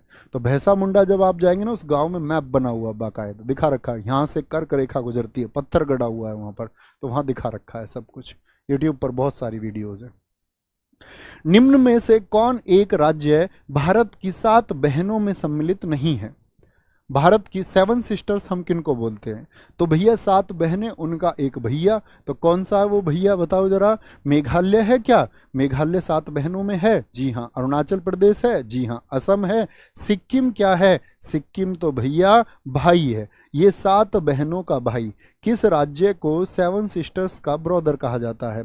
7 बहनों का भाई है ये। क्या है? 7 बहनों का भाई है। तो 3 तो ये हो गए, और कौन कौन से बचे? मैप में देखें एक बार। 7 सिस्टर्स से क्या मतलब है? देखो, भारत का ये जो हिस्सा है ना साथी, ये वाला, ये जो छोटे छोटे आपका स्टेट हैं, क्योंकि इन सब की आप देखोगे ना भौगोलिक समानताएं, यहाँ की जो आर्थिक समानताएं हैं, यहाँ की जो राजनीति है, वो सब कॉमन है। इसीलिए इन 7 को बता दिया गया 7 सिस्टर्स। क्या बोल दिया गया? इधर जो 7 हैं आपके नॉर्थ ईस्ट के, इनको बोलते हैं 7 बहनें। क्या बोलते हैं? लेकिन सिक्किम नहीं है। सिक्किम कौन है? इनका भाई है। तो क्या बोलेंगे? मेघालय हो गया, अरुणाचल प्रदेश हो गया, असम हो गया, और कौन कौन से भैया? एक मणिपुर हो जाएगा। क्या बोलेंगे? एक भैया मणिपुर हो जाएगा, नागालैंड हो जाएगा। क्या बोलेंगे? नागालैंड हो जाएगा आपका, मिजोरम हो जाएगा, मिजोरम। ये मैप आपके मस्तिष्क में होना चाहिए। त्रिपुरा हो गया आपका। जब तक मैप भारत का, यार कम से कम आप इस देश में पैदा हुए हैं तो आपको भारत के राज्यों का ज्ञान तो होना ही चाहिए। तैयारी नहीं करते तब भी होना चाहिए था। अच्छा जी, ये 7 बहनें नाम किसने रखा था? 7 बहनें नाम किसी ने तो रखा होगा। 7 बहनें नाम ये 1972 में रखा गया, और ये रखा गया साथी आपका ज्योति प्रसाद सेकिया के द्वारा। क्या बोलेंगे? ज्योति प्रसाद सेकिया के द्वारा, एक आपका राजनेता ज्योति प्रसाद सेकिया के द्वारा ये नाम रखा गया, याद रख लेना। अगर मैं पूछूं इन 7 राज्यों में सबसे बड़ा राज्य कौन सा है? 7 राज्यों में 7 सिस्टर्स में सबसे बड़ा क्षेत्रफल किसका है? सबसे बड़ा जो एरिया है वो अरुणाचल का है। क्या बोलेंगे? सबसे बड़ा एरिया वो अरुणाचल का है, और सबसे छोटा जो है साथी, सबसे छोटा जो है वो, क्या बोलेंगे? सबसे छोटा एरिया अगर आपसे पूछ ले तो हम बोलेंगे भैया वो त्रिपुरा का है। किसका? त्रिपुरा का। क्योंकि ऐसे भी क्वेश्चन पूछे जाते हैं। ये तो पूछता ही है कि भारत में सबसे बड़ा राज्य कौन सा है, वो तो मैं आपको कराऊंगा ही। ठीक है, आगे आएंगे। क्या बोलेंगे? निम्नलिखित राज्यों में से कौन द्विभाषी राज्य नहीं है? यानी जिसमें 2 लैंग्वेज नहीं बोली जाती, सिर्फ एक ही लैंग्वेज बोली जाती है। नागालैंड में अगर मैं बात करूं बोली जाती है क्या? आप बोलेंगे जी भैया, कोन्याक और अंगामी और अंग्रेजी। क्या बोलोगे? कोन्याक भाषा कहाँ की है? अंगामी भाषा का, अंगामी जो लैंग्वेज है, और साथ ही इंग्लिश लैंग्वेज, ये कहाँ पर बोली जाती हैं? ये भैया पहचान है नागालैंड की। सिक्किम की अगर हम बात करते हैं तो यहाँ पर गोरखा और अंग्रेजी दोनों बोली जाती हैं। गोरखा और इंग्लिश दोनों भाषाएं बोली जाती हैं आपका सिक्किम में। कर्नाटक की अगर मैं बात करूं, देखो थोड़ा शब्द गलत लिखा हुआ, कर्नाटक होता है। तो कर्नाटक में क्या होगा साथी? सिर्फ और सिर्फ एक ही भाषा है, कन्नड़। क्या बोलेंगे? कन्नड़। द्विभाषी नहीं है यहाँ पर, अन्य भाषाएं नहीं है, अन्य भाषाएं नहीं है। त्रिपुरा की साथी अगर हम बात करें, यहाँ पर आपका कोक बोरोक, ना जाने कितनी बार एसएससी ने पूछा है, कोक बोरोक दिवस और कोक बोरोक भाषा का संबंध किससे है? और त्रिपुरा में, क्योंकि ये 3 तरफ से बंगाल से घिरा है, तो बंगाली भाषा भी यहाँ पर बोली जाती है। कोक बोरोक भाषा भारत के किस राज्य की है? तो क्या बोलेंगे? त्रिपुरा की है भैया। ठीक है, त्रिपुरा की है। आगे आएंगे। भारत के संदर्भ में निम्नलिखित कथनों में से कौन सा सही है? कौन सा स्टेटमेंट सही है? भारत विश्व का 6ठा सबसे बड़ा देश है। ये स्टेटमेंट क्या सही है? बोलेंगे। मैं कहूँगा नहीं जी। भारत, अगर मैं बात भी करता जनसंख्या में लिखा होता या ये भी लिखा होता दूसरा बड़ा देश है, तो मैं मान लेता कि जनसंख्या में सेकंड पर हैं हम चाइना के बाद में, और साथ ही क्षेत्रफल में हम कौन से पर हैं? क्षेत्रफल में हम 7वें पर हैं। रूस, आपका कनाडा, चाइना, अमेरिका, क्या बोलते हैं उसको, ब्राजील, और फिर साथ ही आपका ऑस्ट्रेलिया के बाद में क्या बोलेंगे, क्षेत्रफल में हम 7वें पर आते हैं, 7वां स्थान है। संसार का लगभग 2.4% क्षेत्र भारत के अंतर्गत आता है। जी भैया, भारत विश्व के क्षेत्रफल का कितने प्रतिशत आपका घेरता है? 2.4%। और भारत का क्षेत्रफल बताइए कितना है? भारत का साथी जो अपने प्यारे देश भारत का एरिया कितना है? क्या बोलेंगे? एरिया है 32,87,263 वर्ग किलोमीटर, किलोमीटर स्क्वायर, यानी पूरी दुनिया का ये 2.4% है। कर्क रेखा देश के बीच से गुजरती है जो अंशांशीय विस्तार को 2 बराबर भागों में बांटती है। ये थोड़ी जटिल सी परिभाषा हो गई, इसको ऐसे समझना, इसीलिए मैं जोर दे रहा था इतने दिन से आपसे कि आपको छोटी छोटी चीज़ों की समझ होगी। तो 8 डिग्री 4 मिनट से शुरू होकर के कहाँ तक जाती है भारत में? ऊपर आपका कश्मीर में 37 डिग्री 6 मिनट तक। तो ये भारत का अंशांशीय विस्तार है। जी हाँ, इसको यदि मैं बीच से काटूं तो यानी कि दोनों का एवरेज निकालोगे, गणित आप जानते होंगे, तो 37 और 8 क्या 45, और 6 और 4 10, यानी लगभग 46। और 46 का आधा कितना होता है? 46 का आधा कितना होगा? तो कर्क रेखा भैया 23.5 पर ही तो है, तो हम कह सकते हैं जी भैया बीच से गुजरती है। क्या बोलेंगे? बीच से गुजरती है। भारत पूरी तरह से आपका साथी ट्रॉपिकल रीजन में है, उष्ण कटिबंधीय क्षेत्र में है, ये बात गलत हो जाएगी। याद रख लेना, भारत पूरी तरह से उष्ण कटिबंधीय नहीं है, भारत उष्ण और उपोष्ण यानी कि साथी ट्रॉपिकल और सब ट्रॉपिकल दोनों जोन में आता है। भारत के कौन कौन से जोन हैं बताएं? क्या बोलेंगे? ये इसने गलत लिख दिया। भारत आपका ट्रॉपिकल और सब ट्रॉपिकल, क्या बोलेंगे? ट्रॉपिकल और सब ट्रॉपिकल, यानी कि उष्ण और उपोष्ण, उष्ण और उपोष्ण जोन दोनों आएंगे। उष्ण और उपोष्ण जोन दोनों में आता है, कटिबंध में आता है। तो क्या पूछा था, कौन से सही है? तो क्या आंसर आएगा? 2 और 3। 2 और 3 भैया ठीक है, 2 और 3 ठीक है, दोनों गलत हो गए। कोई दिक्कत, कोई परेशानी? बोलेंगे भाई फटाफट से, आगे आएंगे भैया। वो छत्तीसगढ़ के सरगुजा में, दोस्त वो उसका नाम ही सूरजपुर जिला है, सरगुजा जिसको हम बोलते हैं। आगे आएंगे। किस पंचवर्षीय योजना ने ज्यादा तेज, धारणीय एवं समावेशी समृद्धि पर जोर दिया है? बोलेंगे फटाफट से उत्तर देंगे। क्या बोलेंगे? 11वीं पंचवर्षीय योजना थी, 12वीं, 10वीं या फिर 9वीं पंचवर्षीय योजना थी? पंचवर्षीय योजनाओं का काल याद है भैया? पहले मैं आपसे पूछ लूँ एक बार, पंचवर्षीय योजना याद है? तो आप बोलेंगे जी भैया 1951, 56, 56 से 61, 61 से 66, फिर गैप आ गया आपका 69, 74, 74 से 78, फिर गैप आ गया 80 से 85, 85 से 90, फिर गैप आ गया 99, 97। यही याद किया? ऐसे नहीं करना है, याद करना बस गैप कौन से हैं और फिर क्रम से बोलते चले जाओ। गैप रखना है याद, ठीक है? गैप याद रखने हैं, उन सब की जरूरत पड़ेगी हमें जो कल सिखाया। तो क्या बोलेंगे? किस पंचवर्षीय योजना में साथी आपका सस्टेनेबल और इंक्लूसिव ग्रोथ पर ध्यान दिया गया? फास्टर, सस्टेनेबल और इंक्लूसिव ग्रोथ, यानी ज्यादा तेज, धारणीय और समावेशी समृद्धि। वो 12वीं पंचवर्षीय योजना थी जिसका काल कितना था? 2012 से 17 चलनी थी। क्या ये अपना कार्य पूरा कर पाई थी साथी? काल पूरा कर पाई थी? आप कहेंगे नहीं।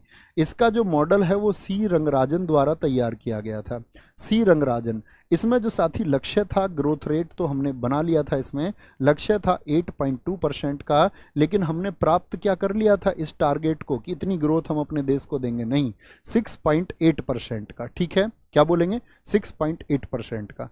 12वीं पंचवर्षीय योजना से ही प्रश्न आता है, कौन सी 5 ईयर प्लान है, FYP 5 ईयर प्लान है, जो समय से पूर्व बंद कर दिया गया? क्योंकि समय से पूर्व किस वर्ष में बंद कर दी गई बताएं जरा? समय से पूर्व बंद का मतलब है कि चलनी तो थी 2017 तक, लेकिन क्या 2017 तक चल पाई थी? जी नहीं, 2015 में ही इसको एंड कर दिया गया था, 2015 में ही इसको एंड कर दिया गया, ये याद रख लेंगे।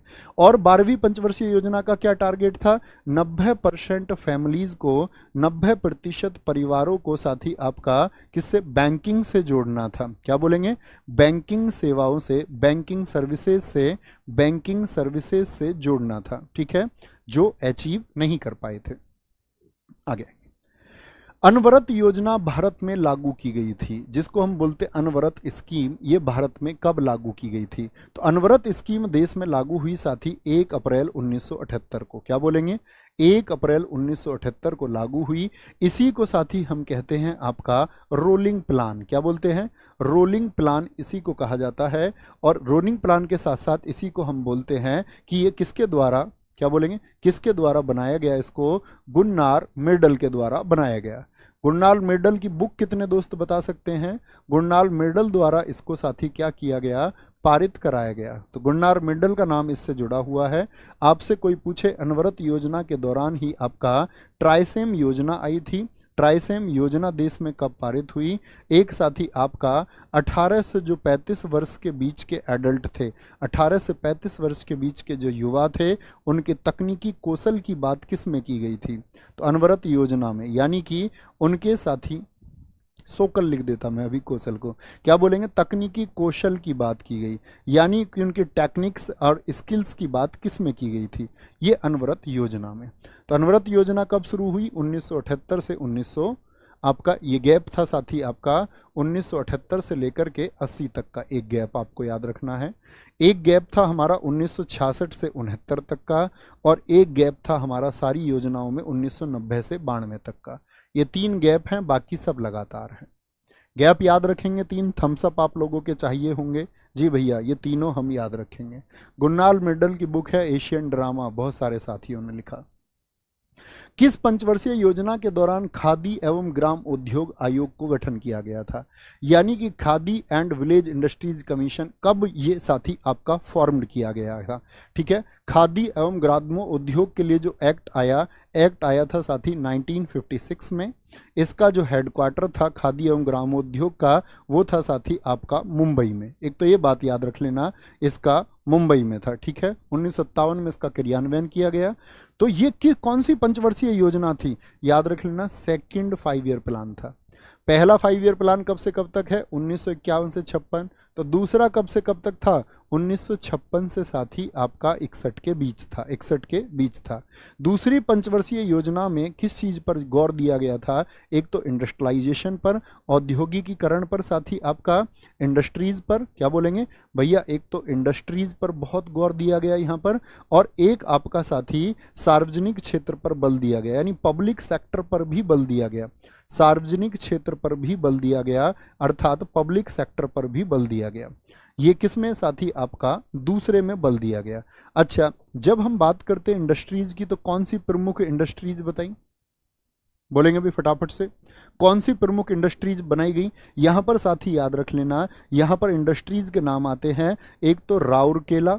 राउरकेला इंडस्ट्री कहां पर स्थित है? उड़ीसा, उड़ीसा। क्या बोलेंगे? राउरकेला, उड़ीसा, उड़ीसा। क्या बोलेंगे? उड़ीसा। और उड़ता कौन है दोस्त? जिसके पास आ जाती है मनी।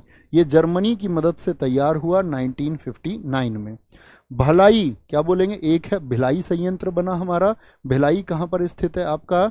छत्तीसगढ़ में। भिलाई कब होगी? जब छत्तीस बिरादरी एक जैसी सोच की हो जाएंगी, एक दूसरे के भले के बारे में सोचेंगी, और किसी से रूसना नहीं है, तभी तो भलाई कर पाओगे किसी की। जी भैया, तभी तो भलाई होगी। और तीसरा कौन सा था? वो था साथी आपका दुर्गापुर। दुर्गापुर साथी कहाँ पर? वेस्ट बंगाल में, पश्चिम बंगाल में। किसकी मदद से? ब्रिटेन की मदद से 1962 में। ठीक है, इसका क्रियान्वयन हुआ था 61 में, लगभग ये तैयार हो गया था। तो दुर्गापुर को बोलते हैं। कोई दिक्कत, कोई परेशानी? आगे सूची 1 को सूची 2 के साथ मिलान करना है, और नीचे दिए गए कूट में से अपने सही उत्तर का चयन करें। देखो, देश में जितने भी 5 ईयर प्लान आए, वो किसी ना किसी से प्रेरित थे, यानी किसी ना किसी पर वो निर्भर थे। तो पहला 5 ईयर प्लान किस पर था? हेराल्ड डोमर पर। ठीक है, टाइम आपको पता होना चाहिए पहले का कितना है, बार बार नहीं बताऊंगा। दूसरा किस पर था? भारत के सांख्यिकी विद एक आपका महालनोबिस पर। तीसरा साथी आपका किस पर था? एस चक्रवर्ती मॉडल पर। और चौथा किस पर था? आपका अशोका रुद्र मॉडल पर। कितने साथी सहमत हैं कि इसका उत्तर यही होगा? यानी कि आपका 2, 4, 1, 3, क्या इसका सही उत्तर हो जाएगा? जी भैया, इसका सही उत्तर हो जाएगा। मैं आपसे पूछूं, जो 5वां 5 ईयर प्लान था, पांचवा 5 ईयर प्लान था वो किस पर आधारित था? डीपी धर मॉडल पर। क्या बोलेंगे? डीपी धर मॉडल पर आधारित था, यानी कि दुर्गा प्रसाद धर पर। मैं आपसे पूछूं छठा 5 ईयर प्लान किस पर आधारित था? डीटी लकड़वाला समिति पर। क्या बोलेंगे? डीटी लकड़वाला समिति पर। और साथ ही आपसे पूछे 11वीं और 12वीं पंचवर्षीय योजना ये किसके मॉडल पर थी? सी रंगराजन के मॉडल पर आधारित थी। 11वीं 12वीं सी रंगराजन, छठा डीटी लकड़वाला, पांचवा साथी डीपी धर, चौथा आपसे पूछ ले क्या बोलेंगे भैया? अशोक रुद्र मॉडल था, तीसरा एस चक्रवर्ती, और पहला दूसरा आप जानते ही हैं सब लोग। किस पंचवर्षीय योजना का मुख्य उद्देश्य गरीबी हटाओ रखा गया? गरीबी हटाओ। पांचवी, छठवीं, चौथी या फिर सातवीं थी? कौन सी पंचवर्षीय योजना थी? तो क्या बोलेंगे भैया? पांचवी पंचवर्षीय योजना थी। 5th 5 ईयर प्लान था, पांचवी पंचवर्षीय योजना, जिसका काल चला 1974 से 1978। 1978 में क्यों बंद कर दी गई? क्योंकि यहां पर साथी आपका आ गया था मोरारजी देसाई जी की सरकार। मोरारजी देसाई की गवर्नमेंट आ गई थी और मोरारजी देसाई ने क्या कर दिया? इसको रद्द कर दिया था। क्या कर दिया था? रद्द कर दिया था। यही पांचवी पंचवर्षीय योजना है जिसमें 20 सूत्रीय कार्यक्रम चला, यानी 20 फॉर्मूला प्रोग्राम इसको बोलते हैं। 20 फॉर्मूला प्रोग्राम, 20 सूत्री कार्यक्रम देश के विकास के लिए। एक न्यूनतम आवश्यकता कार्यक्रम, क्या बोलेंगे? न्यूनतम आवश्यकता कार्यक्रम, यानी कि आपका साथी अगर बात करें न्यूनतम आवश्यकता कार्यक्रम अर्थात आपका मिनिमम नीड्स प्रोग्राम, जिसको हम बोलते हैं MNP, मिनिमम नीड्स प्रोग्राम, आपका कब चला? एक साथी आपका काम के बदले अनाज, क्या बोलेंगे? काम के बदले अनाज, काम के बदले अनाज प्रोग्राम, यानी कि आपका इसको बोलते हैं फूड फॉर वर्क। क्या बोलेंगे?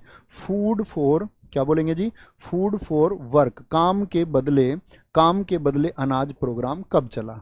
अच्छा, कितने दोस्त बताएंगे कि पांचवी जो पंचवर्षीय योजना 1974 से 78 थी वो सफल रही थी या नहीं? यस और नो? क्या बोलेंगे भैया? इसमें लक्ष्य रखा गया था आपका कि ग्रोथ रेट आएगी देश की 4.4%, और जो प्राप्ति हुई थी इसमें, क्या बोलेंगे? इसमें जो प्राप्ति हुई थी वो हुई थी 4.8% की। तो लक्ष्य हमने हासिल कर लिया था। कोई दिक्कत, कोई परेशानी? आगे ध्वनि की प्रबलता का किसमें मापन होगा? आवृत्ति को किसमें मापा जाएगा? फ्रीक्वेंसी को तो दोस्त आपका हर्ट्ज में मापा जाता है। किसमें? हर्ट्ज में। ध्वनि कितनी प्रबल है? डीजे की आवाज 100 डेसिबल पर डीजे की आवाज है, वो क्या बताता है? आपका साथी ध्वनि की प्रबलता को बताता है। वेग किसमें नापता है? आपका मीटर पर सेकंड में। क्या बोलेंगे? मीटर पर सेकंड में। और तरंग धैर्य को किसमें नापते हैं? हम एंगस्ट्रॉम में मापते हैं। क्या बोलेंगे? एंगस्ट्रॉम में मापते हैं, यानी कि 1 एंगस्ट्रॉम में होते हैं आपका 10⁻⁻10 मीटर। तो ऐसे उसको मापा जाता है। सूची 1 और सूची 2 को सुमेलित कीजिए और सूचियों के नीचे दिए गए कूट से सही उत्तर चुनिए। त्वरण का मात्रक क्या होगा? बल का मात्रक क्या होगा? कार्य का मात्रक क्या होगा? और आवेग का मात्रक क्या होगा? बताएंगे भाई फटाफट से। तो त्वरण का मात्रक क्या होगा साथी? आपका त्वरण का होता है मीटर पर सेकंड स्क्वायर। बल का मात्रक होता है साथी न्यूटन। और किसी बल को, जैसे टेंट गाड़ते समय कोई हथौड़ा लगाता है, तो बल को किसी एक समय के लिए लगाया जाता है, वही आवेग है। तो बल न्यूटन और किसी समय अर्थात सेकंड। और कार्य को हम मापते हैं वर्क डन को किसमें? जूल में। तो क्या बनेगा साथी बताएंगे? इस तरह के मिलान में मैं कई बार गड़बड़ भी कर देता हूं, देख लेना। क्या बोलेंगे? मतलब मुझे ऐसा लगता है कौन सा कहाँ गया। बताओ जी। 4 4 3 4 3 1 2। पुराने छात्र इस बात को जानते होंगे कि भैया हाँ, इसमें कई बार गड़बड़ हो जाती है। 4 3 1 2 सही हो जाएगा। स्वर्णकारों द्वारा प्रयोग, स्वर्णकार मतलब जो गोल्ड का काम करते हैं, उनके पास आने वाला जो एक्वारेजिया है, एक्वारेजिया जिसको हम बोलते हैं साथी अम्लराज। गाँव में आते हैं, ऐसे ही आपने देखा होगा, आंटी जी अपनी सोने की चीज साफ करवा लो। और आंटी ने बोला पगली तू चोर है। बोला आंटी जी ऐसे साफ करने के लिए नहीं कह रहा, मैं कह रहा हूँ उनको चमका दूंगा। बोली चाची बोली क्या पैसे लेगा उसको चमकाने के? तो उसने बोला जी फ्री में। हम तो ऐसे समझो सोशल सर्विस कर रहे हैं, बाकी तुम्हारी मर्जी है जो दे दो। तो आंटी भी ले आई अपनी सोने का हार। नौलखा हार, ले भैया ऐसे चमका दें। उनके पास क्या होता है, एक्वारेजिया होता है, अम्लराज होता है, वो उसमें उसको डालते हैं तो ऊपर वाली परत उतर जाती है, आंटी की चीज एकदम चमकदार और आंटी बहुत खुश।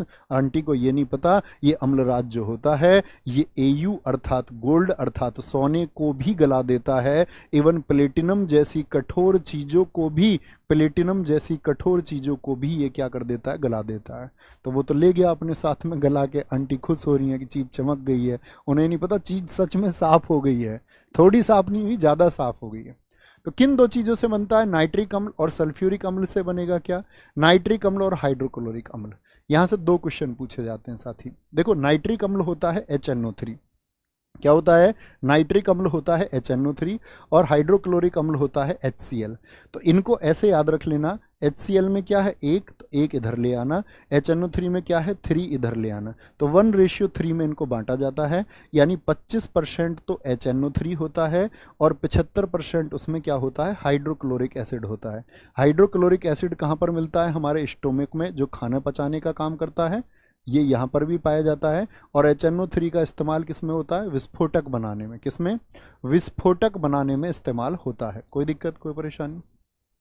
दूध का औसत पीएच मान क्या होता है, कल हमने पीएच स्केल बताया, एच सोरेनसन ने खोज की, आपका 0 से 14 के बीच होता है। बताओ जी भैया, तो पीएच वैल्यू कितनी होगी दूध की, पीएच वैल्यू कितनी हो जाएगी दूध की, फटाफट से सारे दोस्त बोलेंगे। दूध एसिडिक होता है कि बेस होता है, ये भी बताना होगा, तो वो बता देंगे, जब वैल्यू पता होगी तभी तो भैया बता पाएंगे। तो दूध होता है 6.6 पर, यानी कि दूध जो अगर हम बात करते हैं, कभी भी पीएच वैल्यू साथी फिक्स नहीं होती, वो बात है कि किस टेम्परेचर पर उसको मापा जा रहा है।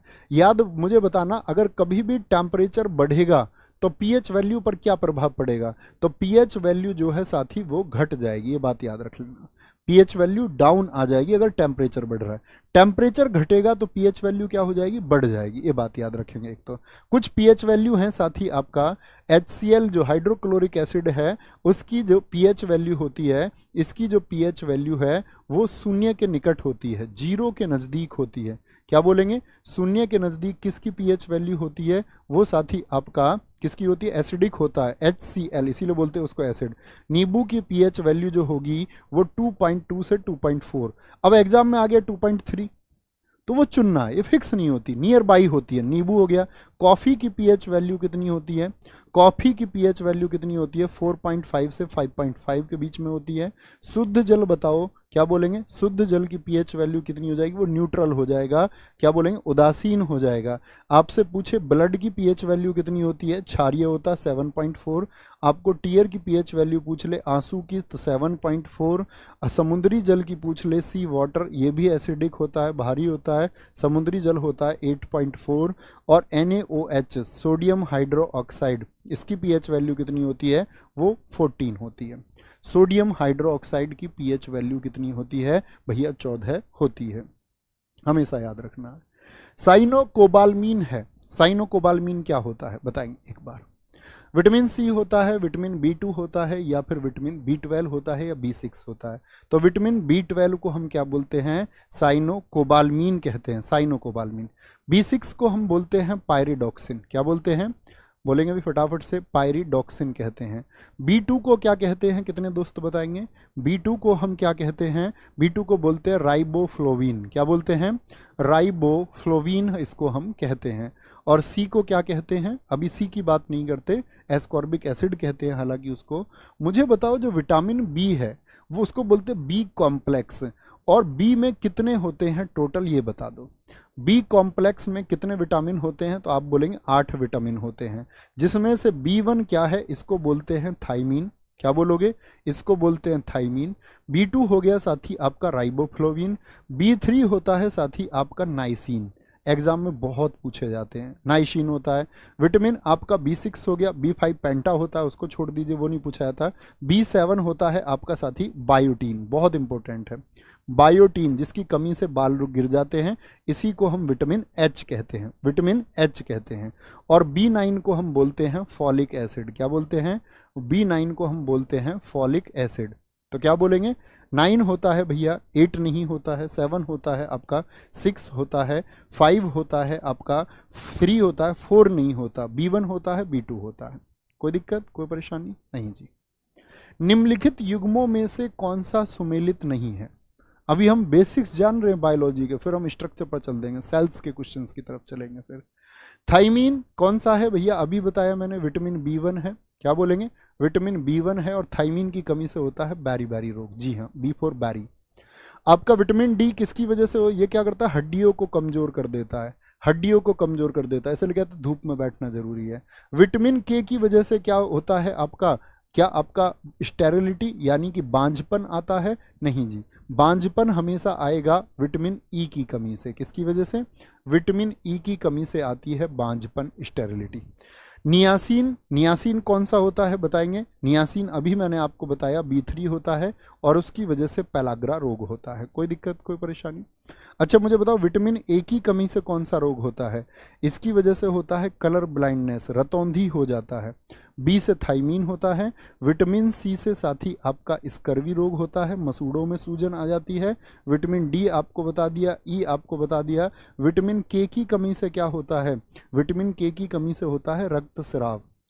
रक्तस्राव बोले तो साथी आपका सिग्निफिकेंट ब्लीडिंग होती है। क्या होती है? Significant bleeding. सिग्निफिकेंट ब्लीडिंग किसकी वजह से होती है आपका?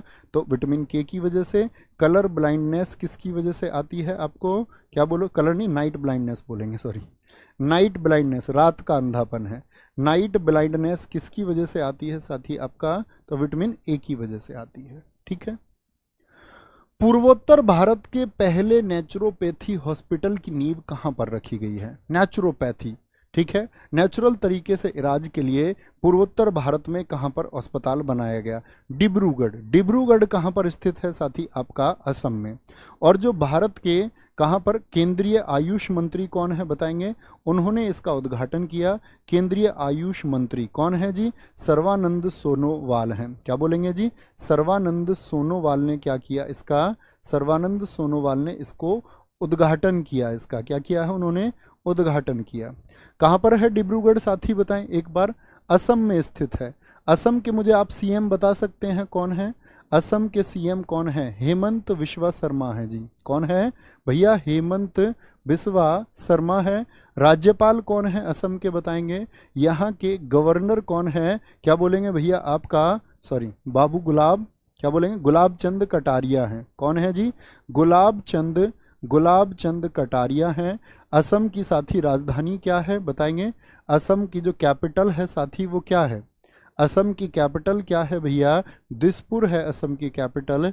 और क्वेश्चन पूछा जाएगा आपसे कि हेमंत बिस्वा शर्मा भारतीय बैडमिंटन संघ के अध्यक्ष भी हैं। कौन से संघ के? भारत का कौन सा राज्य का मुख्यमंत्री है जो बैडमिंटन संघ का अध्यक्ष भी है? तो भारतीय बैडमिंटन संघ के साथी अध्यक्ष कौन है? हेमंत बिस्वा शर्मा है। असम में मुझे आप बताओ साथी, राज्यसभा की कितनी सीटें हैं? राज्यसभा की कितनी सीटें हैं? बहुत बार पूछा जाता है, क्योंकि इसमें सारे पूर्वोत्तर भारत से अलग सीटें हैं। बाकी सब में तो एक एक दो दो हैं, लेकिन यहाँ पर क्या है? यहाँ पर आपका सीटें अलग हैं। राज्यसभा में सीटें हैं साथी आपका 7, लोकसभा में 14 और विधानसभा में सीटें हैं 126 सीट।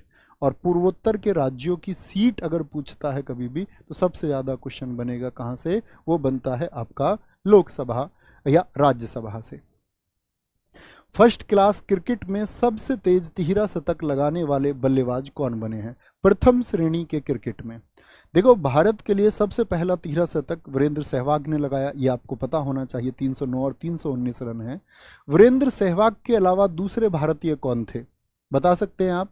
वीरेंद्र सहवाग तो पहले हैं, वीरेंद्र सहवाग तो पहले हैं जिन्होंने पहला तिहरा शतक लगाया। वीरेंद्र सहवाग हैं साथी आपका, सहवाज नहीं। दूसरा थे आपके करुण नायर। कौन है? करुण नायर, जिन्होंने एक आपका शतक तिहरा लगा रखा है। लेकिन अभी प्रथम श्रेणी में साथी तन्मय अग्रवाल बने हैं। कौन? तन्मय अग्रवाल बने हैं, जिन्होंने हैदराबाद की रणजी टीम में होते हुए, प्रथम श्रेणी मतलब रणजी में, हैदराबाद की रणजी टीम में इन्होंने 147 गेंदों पर ये शतक बनाया। और वर्सेज किसके? अरुणाचल की टीम के। किसके? अरुणाचल टीम के खिलाफ इन्होंने बनाया है। ठीक है, अरुणाचल टीम के खिलाफ। 22 फरवरी 2024 को किस राज्य सरकार ने बैगलेस स्कूल पहल शुरू की है कि बच्चों के कंधे पर अब इतना बड़ा बोझा नहीं जाएगा? किस राज्य ने? मध्य प्रदेश, उत्तर प्रदेश, हरियाणा या फिर राजस्थान ने?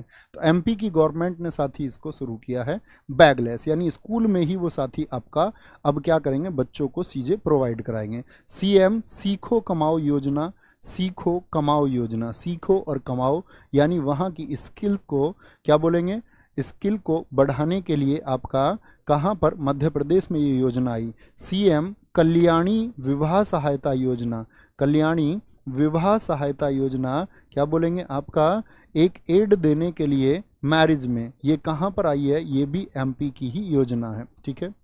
उत्तर प्रदेश की याद रख लेना साथी, किसान उदय योजना, क्या बोलेंगे, और किसान उदय योजना यानी इसका नाम भी एग्जाम में जब आएगा अंग्रेजी में भी तो किसान उदय स्कीम आएगा। ठीक है, किसान उदय स्कीम। राजस्थान की बहुत चर्चित रही अभी साथी आपका 1000 फ्रेंचाइजी योजना, क्या बोलेंगे, कितनी, 1000 फ्रेंचाइजी देने जा रहे हैं। ये कहाँ पर चली है साथी, आपका राजस्थान में चली है। ठीक है, राजस्थान में।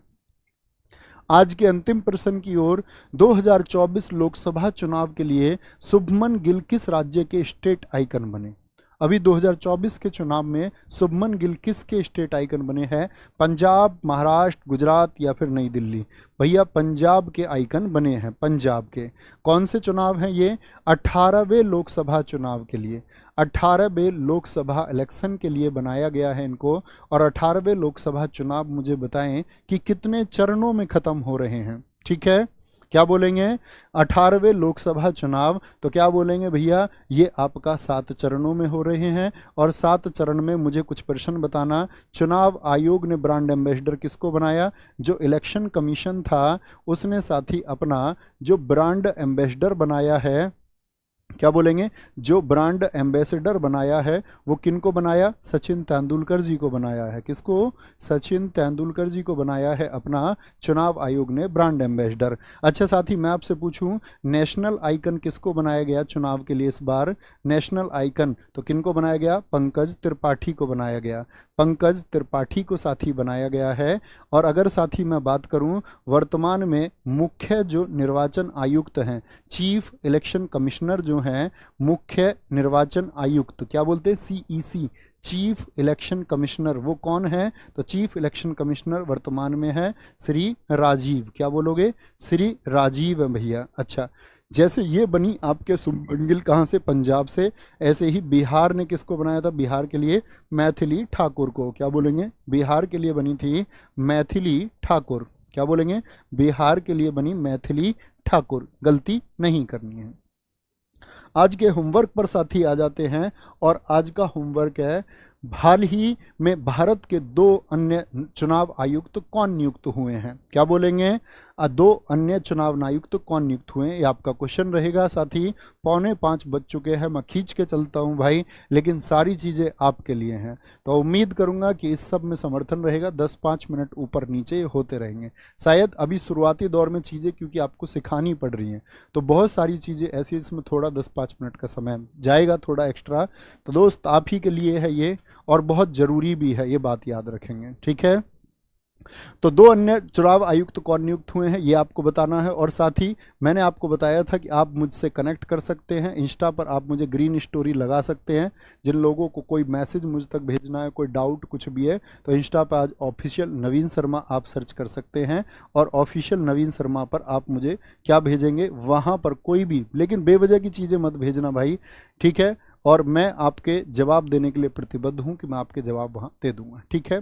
तो वहां पर आप मुझे भेज सकते हैं। और एक बार दोस्त गजब तरीके से वाह वाह की आवाज़ में, और सुनो, पुरानी सुनाता हूं आज तुमको एक बड़ी बेहतरीन सी, बहुत शानदार सी, और काफ़ी दिन पहले बोली, फिर से बोलते हैं कि कैसे है कि जो खोया है उससे बेहतरीन पाएंगे। ये उन लोगों के लिए है जो मेहनत कर रहे हैं, किनारे पर रह गए, या कभी सेलेक्ट होने के बहुत सारे प्रबल दावेदार थे, चांसेस बहुत थे, लेकिन मतलब फाइनल नहीं हो पाया।